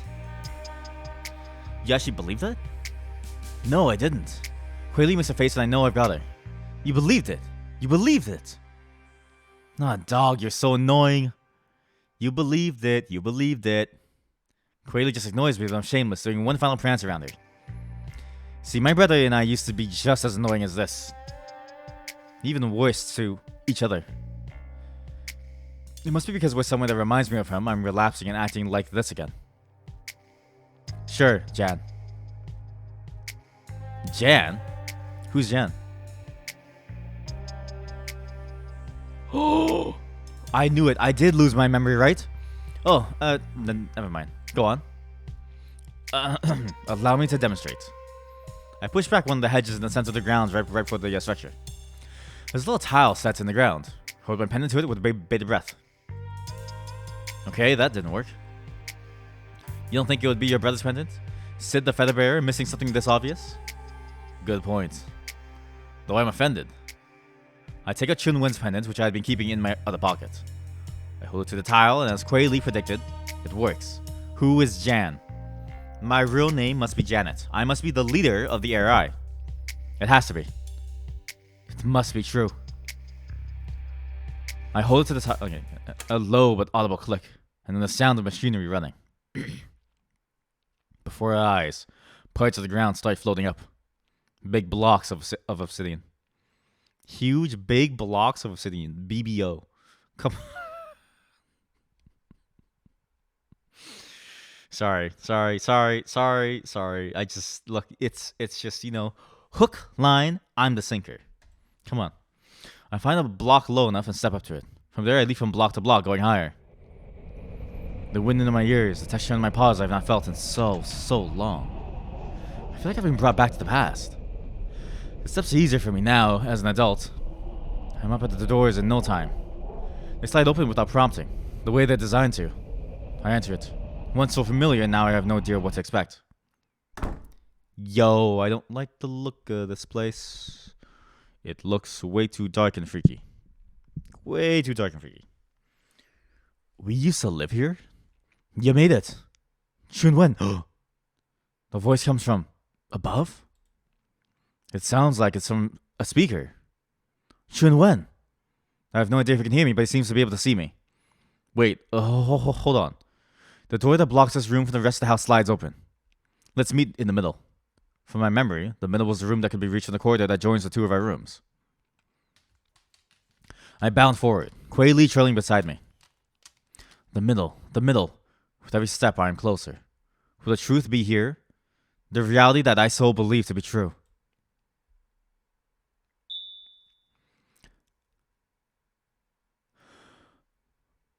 This is my room in Kananda. What the? This is my room in Kananda. As I approach, the door slides open. Without hesitation, I charge in. Hey! Hey! Yo! He really is the same dog, just a tail on the opposite side. Like we are word for word, bar for bar, the same Shiba. Like, I'm just staring at them. They look the exact same. Am I racist? In the midst of the room is a large amount of computers. Surrounded by hologram screens sits my brother. It doesn't seem to have changed much. Similar looks to me, a little stockier, like a mirror image. Oh, you're alive. Yes. I know you found my pendant. I'm totally alive without it. I can see that now. So what the RI told us was still a scam, eh? Surprised you hadn't figured that out already. It was so easy. Huh? Jeez, why does everyone come for me like this? Quayle, you, even Max. Anyway, why don't you come with me? We could leave the island if you want. I predicted you'd propose something like that. But before that, I need to tell you some things. I'm all ears. Sometimes I thought you wouldn't come back. I predicted a 44% chance. Does he have no faith in me? But through my efforts, but through my efforts, I can live a life without the AI's interference. I've achieved my goal here. Before anything else, I need to answer me. I need more coffee. It's not kicking in yet. I need more coffee.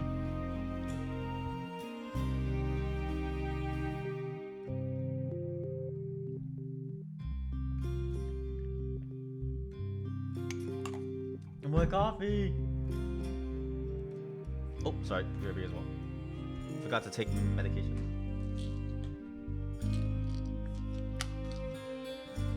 Ah, yes, pills. Actually, so I had to stop, right?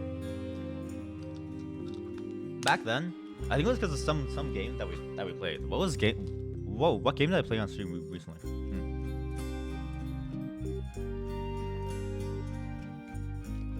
But you know how like games have like witches that brew potions and like stuff? Realistically, potions are just the one step before pills.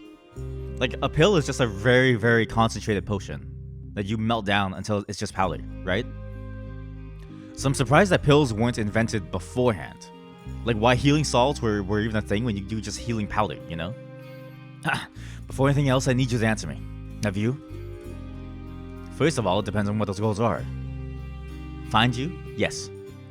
Live life without the arenas? No. Find love? No. Be happy? No. Be free? No. Win one match as a survivor against the trapper? No. I thought I achieved that by opening the door into a new world. But it turns out, here on the island, there's still dogs after me. After the feather, after my ranking. So I think that goal hasn't been completely achieved, but it's manageable. My target is flexible. I'm happy enough with it. I will keep the feather, and I will travel to worlds using it. I don't wish to interfere with the ARI. It's not worth it for me. Even if it could be for the good of other dogs, I still wish to leave. I played the game to escape it. That's been true this whole time. I played the game of arenas. I won. Now I'm escaping. So, will you come with me? I will. All this. He weighs a paw around him. Well, it's not like you can understand the technical parts of what I did with the pendants with your current knowledge. You see, I was always the smarter person in the family. Mother loved me best. Anyway, all this was just a test if you were corrupted by the feather. If you had indeed been corrupted, I would still have my carefree life untouched by the ARI's power. I'd be sad to lose you, but it would have been for the best if you had been corrupted. Oh my god, wait. Okay, think about that, right? We've had choices so far. Very critical choices so far. We could have killed a bunch of people. We could have been very ruthless again, back to the arenas, right? So I'm curious, what would have happened then? How would Chun Wen have reacted then? The problem is that we're doing an Iron Man run, and so I'm not going to redo my choices. Because again, this story is for us, right? This playthrough is for us. How we've experienced it, this is all we have to go with. Wow, you two are really similar. So cold. Chun Wen grins so fleetingly I don't know if Kuei Li caught it. It means he heard it, and he appreciates it. But he ignores her and addresses me. You know, I threw our Arena 13. What? Match fixing? That's gonna get us banned from Valorant. I thought so. But to hear you admit it, I could have won even without you throwing the match. It was 48%. 52% actually. You had the upper power over me, even if you think that I'm smarter than you. Yeah, 52% if you mean your chance of winning. I'm just kidding. Either of us could have won. The margin was close. I made some mistakes just to be sure. Plus, I didn't want the feather, and you wanted it, so it was easy. Yeah, I got what I wanted. Thank you very much. I scoff, embarrassed. By the way, before you go remove your pendant like I did, I have to warn you that you need to remove a part of it. There's a sensor that detects if it's too far from your body. You need to destroy that sensor. Well, I'm glad that I believed the RI when they told us to keep the pendants on us. I was skeptical before and really wanted to take it off, but in the end, chose to be better safe than sorry. Maybe with sufficient learning, you could be like me or Kuei Li. Finally, he addresses Kuei Li. I knew that my sister needed help, but knowing her, she'd find someone willing to help her. Somehow, she always manages to find a sucker like that. Haha. Very funny. Though I guess you're kind of a sucker, Kuei Li. Sometime later. Oh, look under Chun Wen's crotch. There's a dog waiting inside the store. Right where his dangly bits would be. Crazy. I found the truth that I came to Shiba Inu Island to discover. Chunwen is alive and well. He must be free of the ARI's power just like me. He even beat me in realizing he wanted out of the arena system, purposely losing the arena between us. He threw me under the bus. I shoot him a death glare. What's up? Think about how I had you totally fooled the whole time? He reads me like an open book. We're too similar. I just had different priorities at the time. You just realized a bit too late the ARI was leading you on. It's been years and yet we're joking around and making fun of each other comfortably. Just like the old days. Maybe a bit too comfortably. Aren't I the older sibling, and shouldn't I be respected a bit more? Hey, don't be like that. You make fun of me a lot too. You never pulled your punches. Just fine directed to my thoughts again. Or probably my facial expression. Okay, fine, that's true. I did tease him a lot during our puppy days. I wondered at times if that caused severe underlying issues that caused him to push for an arena ranking as high as mine, honestly. Yeah, you probably traumatized your younger brother. We both have wounds that we don't talk about. What matters is that we deal with and grow from them, and push forward. So, you excited to see a new world? I think it'll be fun. Oh god. My throat. Sorry. I'll show you around. I'll show you around and introduce you to my old foster family there. Interesting. The Labradors, right? Yep. When I first went there, I knew no dogs and had no home. A lab, Quilly, and her family took me in for that first year. Quilly and I are still very close. That's nice. I can complain about you. I can complain about you to her. Tell her all the embarrassing stories when you were a puppy. I'll tell her about the time you missed just a jump into the obsidian rock and fell all the way down. Jesus Christ. That's messed up. Wait, Sid, that's messed up. Dude, he's... Chunwen is at the bottom of this giant pyramid, okay? Pyramids are huge. If you've ever seen a real-life pyramid, okay, you would understand why people say aliens built them. They're massive. They're absolutely massive, right? Poor Chunwen's legs have been snapped in half, like crushed into pure powder. His organs impacted, probably exploded on impact with the floor, and she's like, I'll tell them about the time you misjudged the jump. No wonder they're traumatized and they have old wounds and stuff. No wonder he's like this. Sid, you're an absolute psycho. Sid, that's so mean. I've forgotten how fun this is. I haven't been able to be mean like this in ages. I just got an achievement called Quilly. It's literally just a Labrador with a red square. So glad I found you, Chunwen. Why do I wish I had made those clues to find me harder? But anyway, I'm excited to show you what it looks like when the feather opens a rift to another world. It's really trippy. The feather has its problems, but it can do neat things sometimes. The feather doing something trippy, huh? Such a Sid thing to brag about. Trippy, a sick thing, haha. Hey, random thought, but sometimes I feel like I'm being hypocritical. Wanting to be free of the ARI, but making use of the feather. I try not to use it, but I do. To be fair though, the ARI is separate from the feather. They gave you the feather. You own it. What you do with it is not related to what the ARI does. I know. It seems that I was so averse to the feather that I used any means necessary for you to get it. Yet I'm saying it's a neutral thing. It must look like I don't practice what I preach. Yep, it does. But maybe you felt the same way about the feather without ever owning it as I do now. I think I was trying to make myself feel noble? Not sure if that's the right word. I didn't feel that I was good enough to handle its power without being corrupted. But I felt that you could. I wanted to feel like I could sacrifice my ranking for a greater good, and for your benefit or something. Doesn't really make sense to me right now, though, to be honest. Aw, that's so sweet that you had such thoughts. But you're right. That reasoning doesn't make any sense at all. But that makes two of us who have made horrible and strange decisions around the arenas. Say, both of us want to escape the arena, but can you imagine the millions of dogs that have to stay and go through the same agony we did year after year? Is there any way for all the other dogs to be free too? No wonder if that could happen.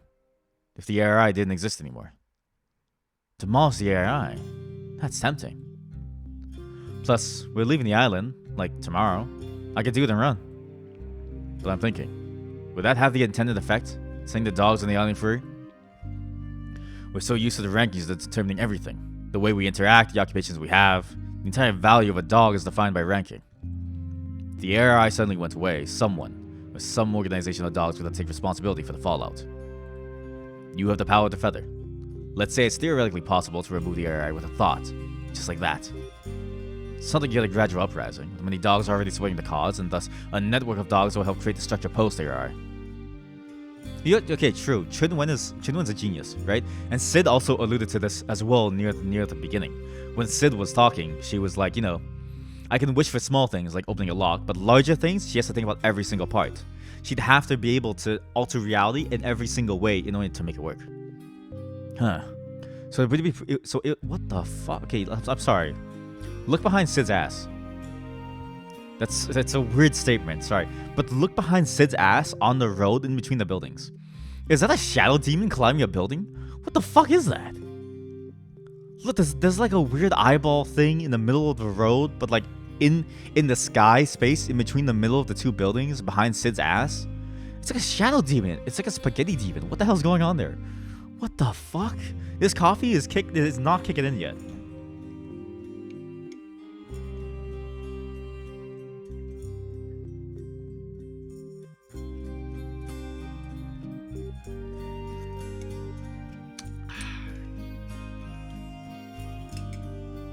Yum yum. Medication and coffee. Two of the only ways I have to gain attention. So it would be pretty irresponsible if I was to just wish the AI away. The island would probably fall into disarray. And I don't think I'm ready for that kind of responsibility. I don't want to be the new leader, the savior. I just want to be Sid, a normal Shiba Inu. Keep it as an option. A future project, maybe. How about the remaining dogs on the island? Yeah, maybe.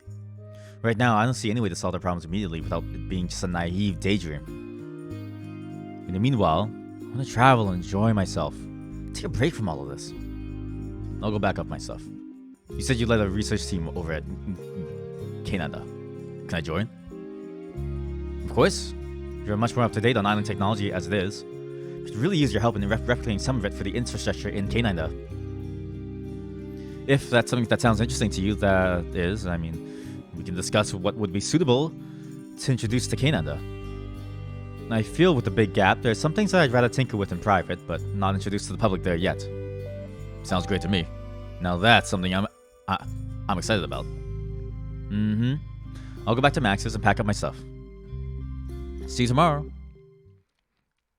An unknown period of time later. Wait, okay, yeah, wait, hold up.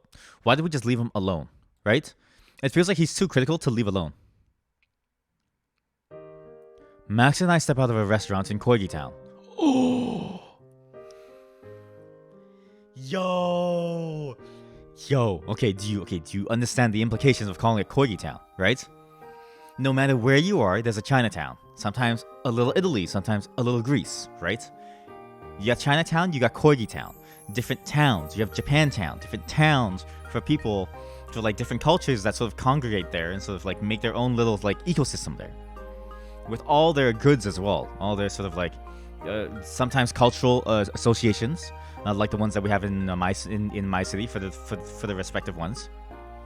But a lot of food as well, right? It totally makes sense why there would be a Corgi Town, because each island is held by a different dominant race, and then you have Canada, where all the races come together. Because some places are more sort of like diverse than like other places. That makes sense. Max and I step out of a restaurant in Corgi Town, our stomachs full with rich broth and noodles. Oh, wow, that tasted amazing. Almost the same as beef noodles from the island. I've been spending a lot of time improving the recipe with the chef this week, so I'm glad you... What? How close can you be with the chef that you spend time improving it? The restaurant seems to be doing well. It'll be worth the hard work. If it continues to do well, I'm already thinking of opening a second location. Well, Toronto Terriers.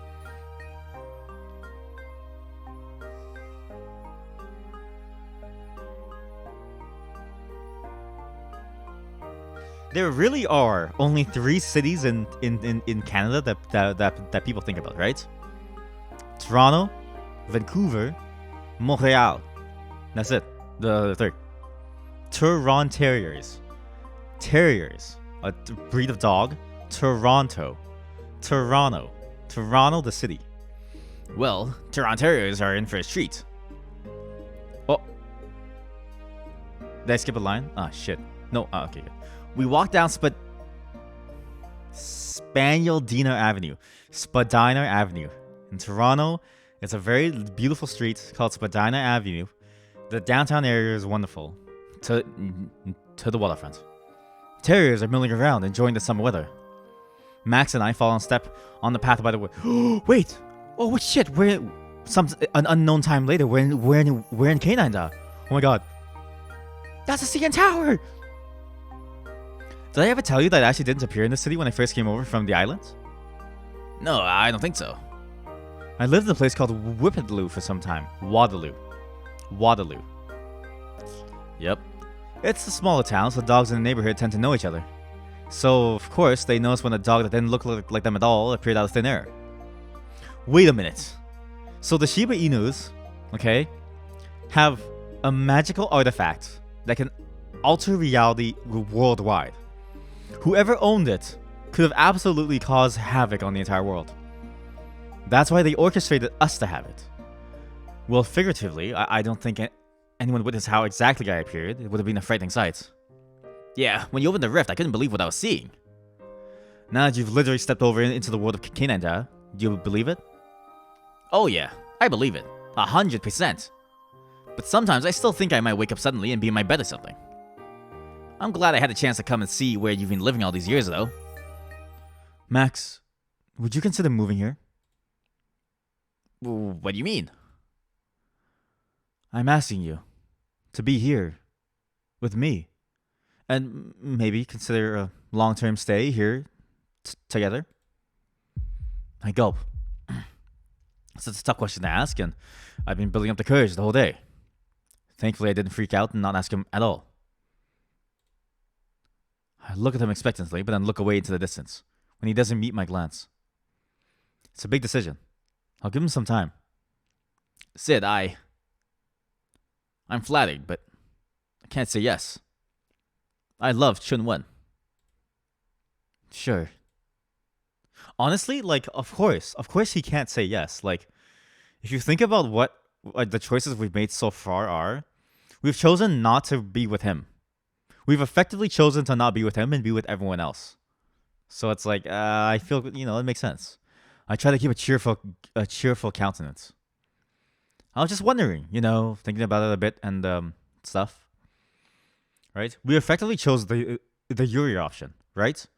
We didn't choose the boring heterosexual option of like, hey, let's be partners.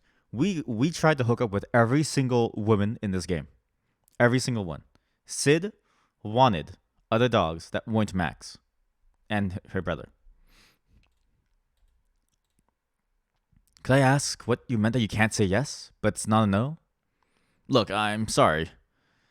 If you meant Shiba Inu Island, I might be open to it. But I don't feel that I can stay here. If it was Shiba Inu Island, huh? I think you wouldn't consider coming back though, right? Well, very open to the idea if I went back. Actually, how do I put this, Sid? I really like being with you. I really like this. He gestures to the water, to the sky around us, the fresh air, unpolluted by the factories. I really like this. I really like us. Right now. But I know that we're too different. You asked me to be here, but I know I won't be happy. You wouldn't be happy if you had to live on Shiba Inu Island either. So... what went so wrong? He leans over and gives me a hug. I try to pull away but change my mind. Just being awkward because of the conversation. You're right. I can't ask you to be the only one to compromise when I wouldn't be willing to. I just thought, since you look like you're having such a good time here. Don't worry. I know. He ruffles the back of my neck with his paw. I've thought about staying here so I could be with you longer. But after giving it a little thought, I realize that I can't. Even if it's for you, I can't. Actually, especially because it would be only for you, I can't. You're right. If you're only living for another dog, are you really living? I can't make you practice the opposite of what I preach. Finally, I gently pull away from him and hold his shoulders at length. When do you want to leave? I'll send you back. Well, I can stay for a few more days, but after that, please. I nod, though I can barely hold myself together. I want to hide my face. Rationally, I know he's right, and we wouldn't be happy in the long run. I guess I'm not as fearless as you. You've lived on the island for long enough that I'm sure you've learned how to adapt, how to act correctly to the outside world. But the thought of that fills me with dread. Wait, yeah, true. Yeah, because Max is also high ranked, right? Because Max threw away his life to save us, but he threw away his life in a later round. So he must be also in like the top 10% or so, right? So, and then him moving here, he would have to learn to live in a society that is less about social ranking and sort of this fixed idea of who you are for the rest of your life, and more about making the best decisions, the right decisions every day to the best of your ability, and to be kind to other people. I wave a paw. It's okay. I get it. You'll let me visit though, won't you? Max laughs, and the atmosphere is suddenly less heavy. Oh, of course. I know I'm blushing. Shrug. Okay? Let's keep walking now and forget that we had this conversation. No, that's sad. Never forget that you have these conversations, right? Hold them in your heart as a moment that has passed and let them be free. Don't just forget, but let them live their life, wither in your heart, and then die. That came out wrong, but you get what I mean, right? Take these moments into your heart and let them die. I don't see a problem with what I said. Max doesn't contest, falling silent as we continue down the winding path, wind in our fur and the sun filtering through the trees. Some months later, maximum a posteriori. I just got that achievement. I'm enjoying my freedom here in Canada, away from the influence of the ARI and the arena rankings. Chun Wen and I have a lot of fun working together. He's teaching me a lot about the island technology he smuggled over the Canada. Oh god. Oh god. We're revolutionaries. Oh god. I feel like I'm catching up slowly on the 10 years of progress. Sometimes I use the feather to open up other worlds and explore. I've met many new types of dogs and writing a chronicle about them. What is going on? Sid reminds me of like an ancient British explorer who's like, oh yes, I've discovered the Asias. It's like, what? It's like, what do you mean you've discovered the Asias? It's always been here. Yes, let me write a book about my adventures in the Orient. It's like, Jesus Christ, Sid, what are you doing? They're just regular like people dogs. Still keeping that on the wraps though. Might not be the best idea to reveal that I have this feather of reality. Might cause trouble for dogs that might be tempted to get their paws on it. Wait, also, like, why not just change reality, like, for everyone? I don't know. Life is good. Sometimes I think back to Shiba Island and the dogs there. Maybe one day I'll return and use the feather for a cause bigger than myself. Yes, ma'am. A Sid trip, some years later. What? Well, no, it's too soon. Dogs, the viewers, guys, all the chat, the viewers, everybody. Dogs only live 15 years. Hey, wake up quickly. Just 5 more minutes. But I want to head out. If you want to sleep, I'll just go by myself. We have all the time we want. What's the rush? You're not becoming one of those tourists that do so much that they don't end up enjoying anything, are you? I hope not. But I woke up early and want to get started. Kuei Li rolls over, her back to me, and covers her head with a blanket, exaggerating her motions. It's not my fault you woke up at the crack of dawn. Her voice comes up muffled from under the covers. I know she's just messing with me at this point, so I jump on her, tickling her form and trying to tear the blanket off her. Take that! She jolts around, shaking me off. Alright. I'm awake. She leaps up, leaving me on the bed. Finally. I follow suit, jump off the bed, and run out the door. Today, we're in San Francisco. The beautiful San Francisco Bay. Today we're in San Francisco. the beautiful San Francisco Bay, San Francisco Golden Gate Bridge, something like that. Quaylee's right in that we're in no rush to explore this new place. I'm just so excited to get started. Quaylee's voice drifts out from the washroom. Wait. What's America like? What would you even say as like a... What's it called? A dog America. Just one moment, still getting ready. Hurry up, I'm gonna use the feather and leave you stranded here. But if you leave with a feather, you won't get to explore San Francisco. Ah, true. Just hurry up. I'm only messing with her, which she almost always takes in stride. I guess I do get too annoying sometimes, but it's so much fun. Probably because she's such a large dog, but so gentle-mannered.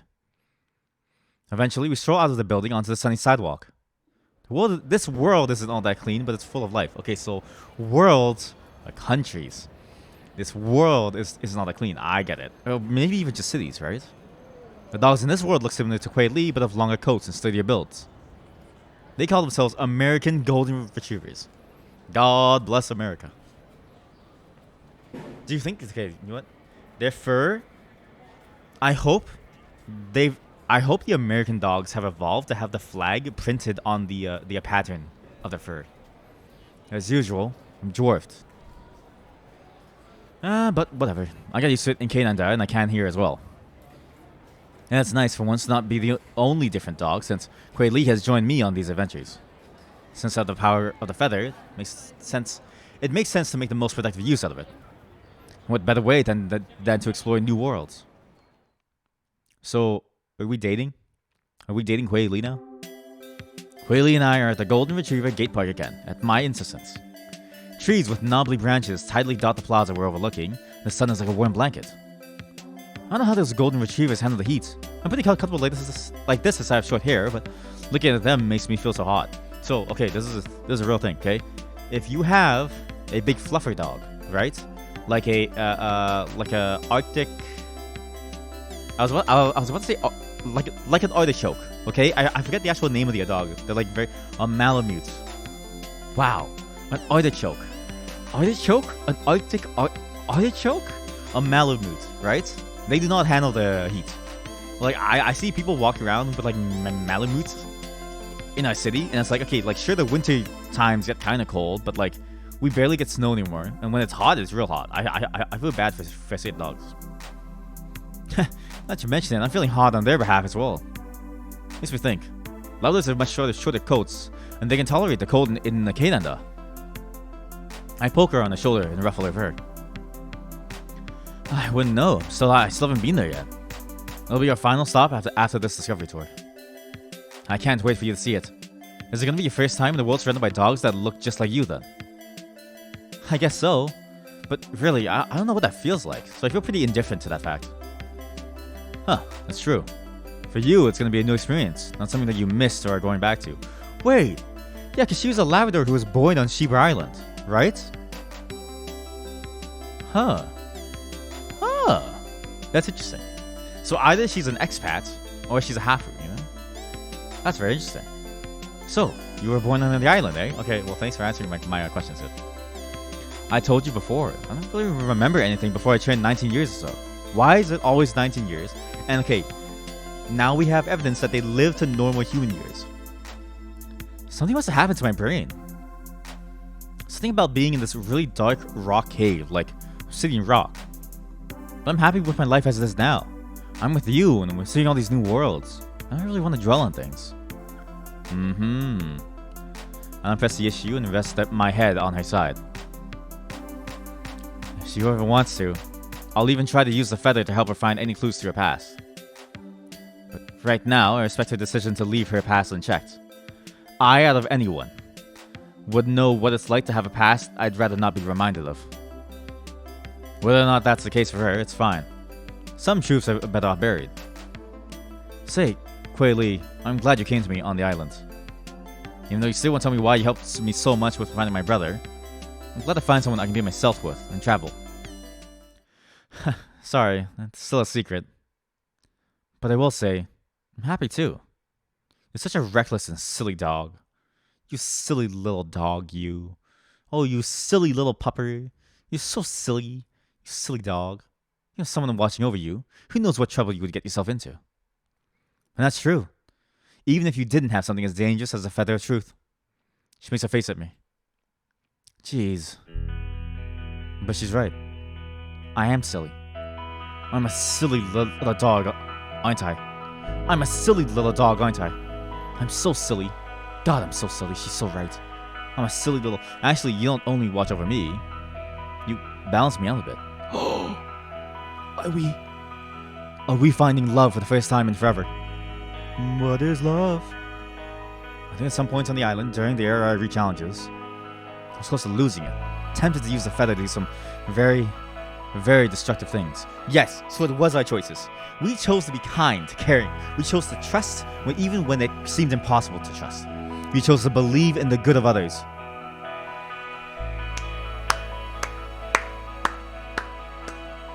We're so good! We got the good ending, I hope, please! It's a good ending, please! But having a presence like yours helped me whenever I saw you the next day. So, that made a big difference. You're welcome. But seriously, I think you already had that within you. Being able to wake up and be okay the next day.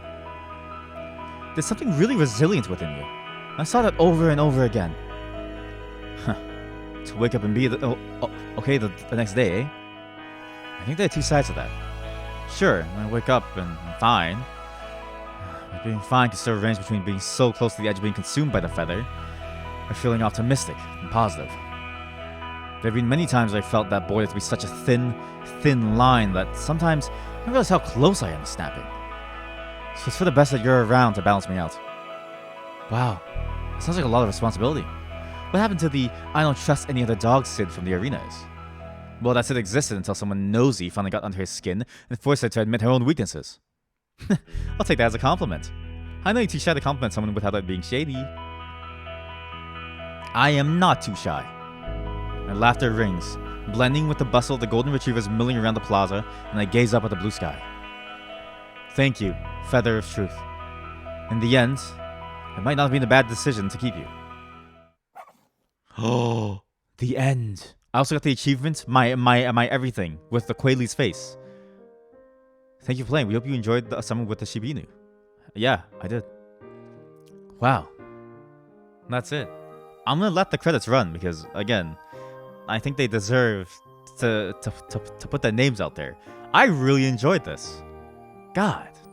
You know, I never thought that I could enjoy a visual novel about dogs, but the story, I think, is really, really good. I think the artwork is amazing. Just hands down, the artwork is just really, really good.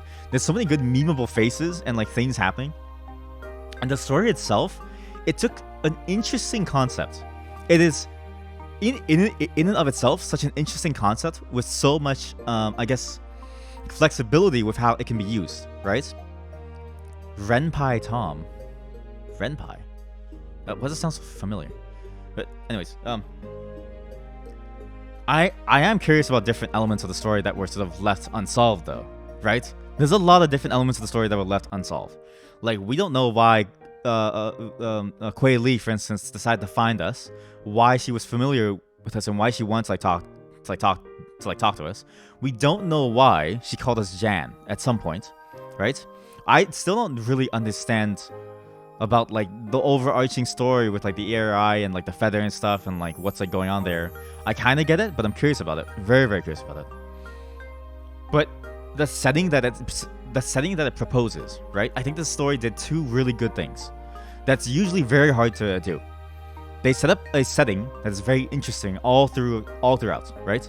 The setting lends itself well to the kind of story that it wants to tell. Something fantastical gets grounded in a reality of some kind. And they also were able to give a lot of volume to the setting with very little said about it. Comparatively, there was very little said about the setting, but we got to see the effects of this society from the first person point of view of Sid, which I think was a very good element of it. Being able to see the flashbacks to the arenas and play through them to see the viciousness and how gruesome it could be, that was very good. It really showed the society that is built here and contrasting that with other societies across the entire world that's now dominated by dogs, where humans are extinct because of a nuclear fallout or something. I don't know. I think that was also very, very good. Then on top of that, all the characters, I think, were actually very interesting. I think you got to know a lot of different elements about them, and they all brought their own interesting twist to the whole mix. And I found it very interesting that each one related to how Sid was, and was a way of her sort of getting closure with her own story in the end. Being able to sort of go back and right the wrongs of what she did in the past. Overall, I'm very happy with this game. And now I really can't wait for the second game. Again, this has a second game that's only a demo right now. They have a Kickstarter. For the love of God, please search up the Kickstarter. It's an autumn with the Shiba Inu. It's not entirely connected, but it's in the same setting, right? So we might get a lot more backstory about what's going on. I really want this game. I want the developer to succeed in making it, because I'm very interested in what they made, and I think the production quality was very high. Not like just thinking about the game itself, there were no bugs. The game was really, really good, right? Sure, it's a visual novel, and so, you know, there's not much gameplay, but being able to go through the story and having those choices, I think was very, very good. It was key choices that we were making too. Again, we're experiencing the story from Sid's perspective, and the key choices that we were making felt really key. It didn't feel like one-off choices that didn't matter, and I'm glad that the ending reflected that as well. It reflected our choice of moves. You know, it didn't pull a Mass Effect 3, for instance. I really like this game. This is a really, really good game. The story is good. Everything about it was good. The overall story setting, the lore of it is amazing as well. The characters were written great. Aside from a few typos, I think it's a solid game. And now I'm sad that it ended, because now we must wait for the second game. I played the demo of the second game. You can go check it out on my channel, my VOD channel. I have the VOD up there. It's in the first game demos video. It's near the end. It's so good. Of course, today the day is not over yet. I knew this game would probably end soon, because like visual novels. Okay, well, not all of them, but some visual novels end fairly quickly. Others are like 100 hours long, and also involve like crazy amounts of gameplay, like 13 Sentinels or something. We're gonna play something a bit different after. Similar storytelling, but a different set of mechanics. I found it during the Ludo Narracon, which is a... I don't know how to explain it. It's like a narrative... Let me just pull it up. Let me get it from the official site. I'll show you. Ludo Narracon. It is based on this idea of Ludo narrative dissonance, right? At least I think that's where it comes from. The two different things. The Ludo narrative part and the dissonance part, meaning like it doesn't match, and the Ludo narrative being like how much of the gameplay represents the actual story. This next game is going to be that. But first, we're gonna take a bit of a break, because I need to go use the washroom and stuff. I'll be back. Thank you for watching me play A Summer with the Shiba Inu. Again, really good. I really like this game. When we're back, we'll be playing some Road Warden.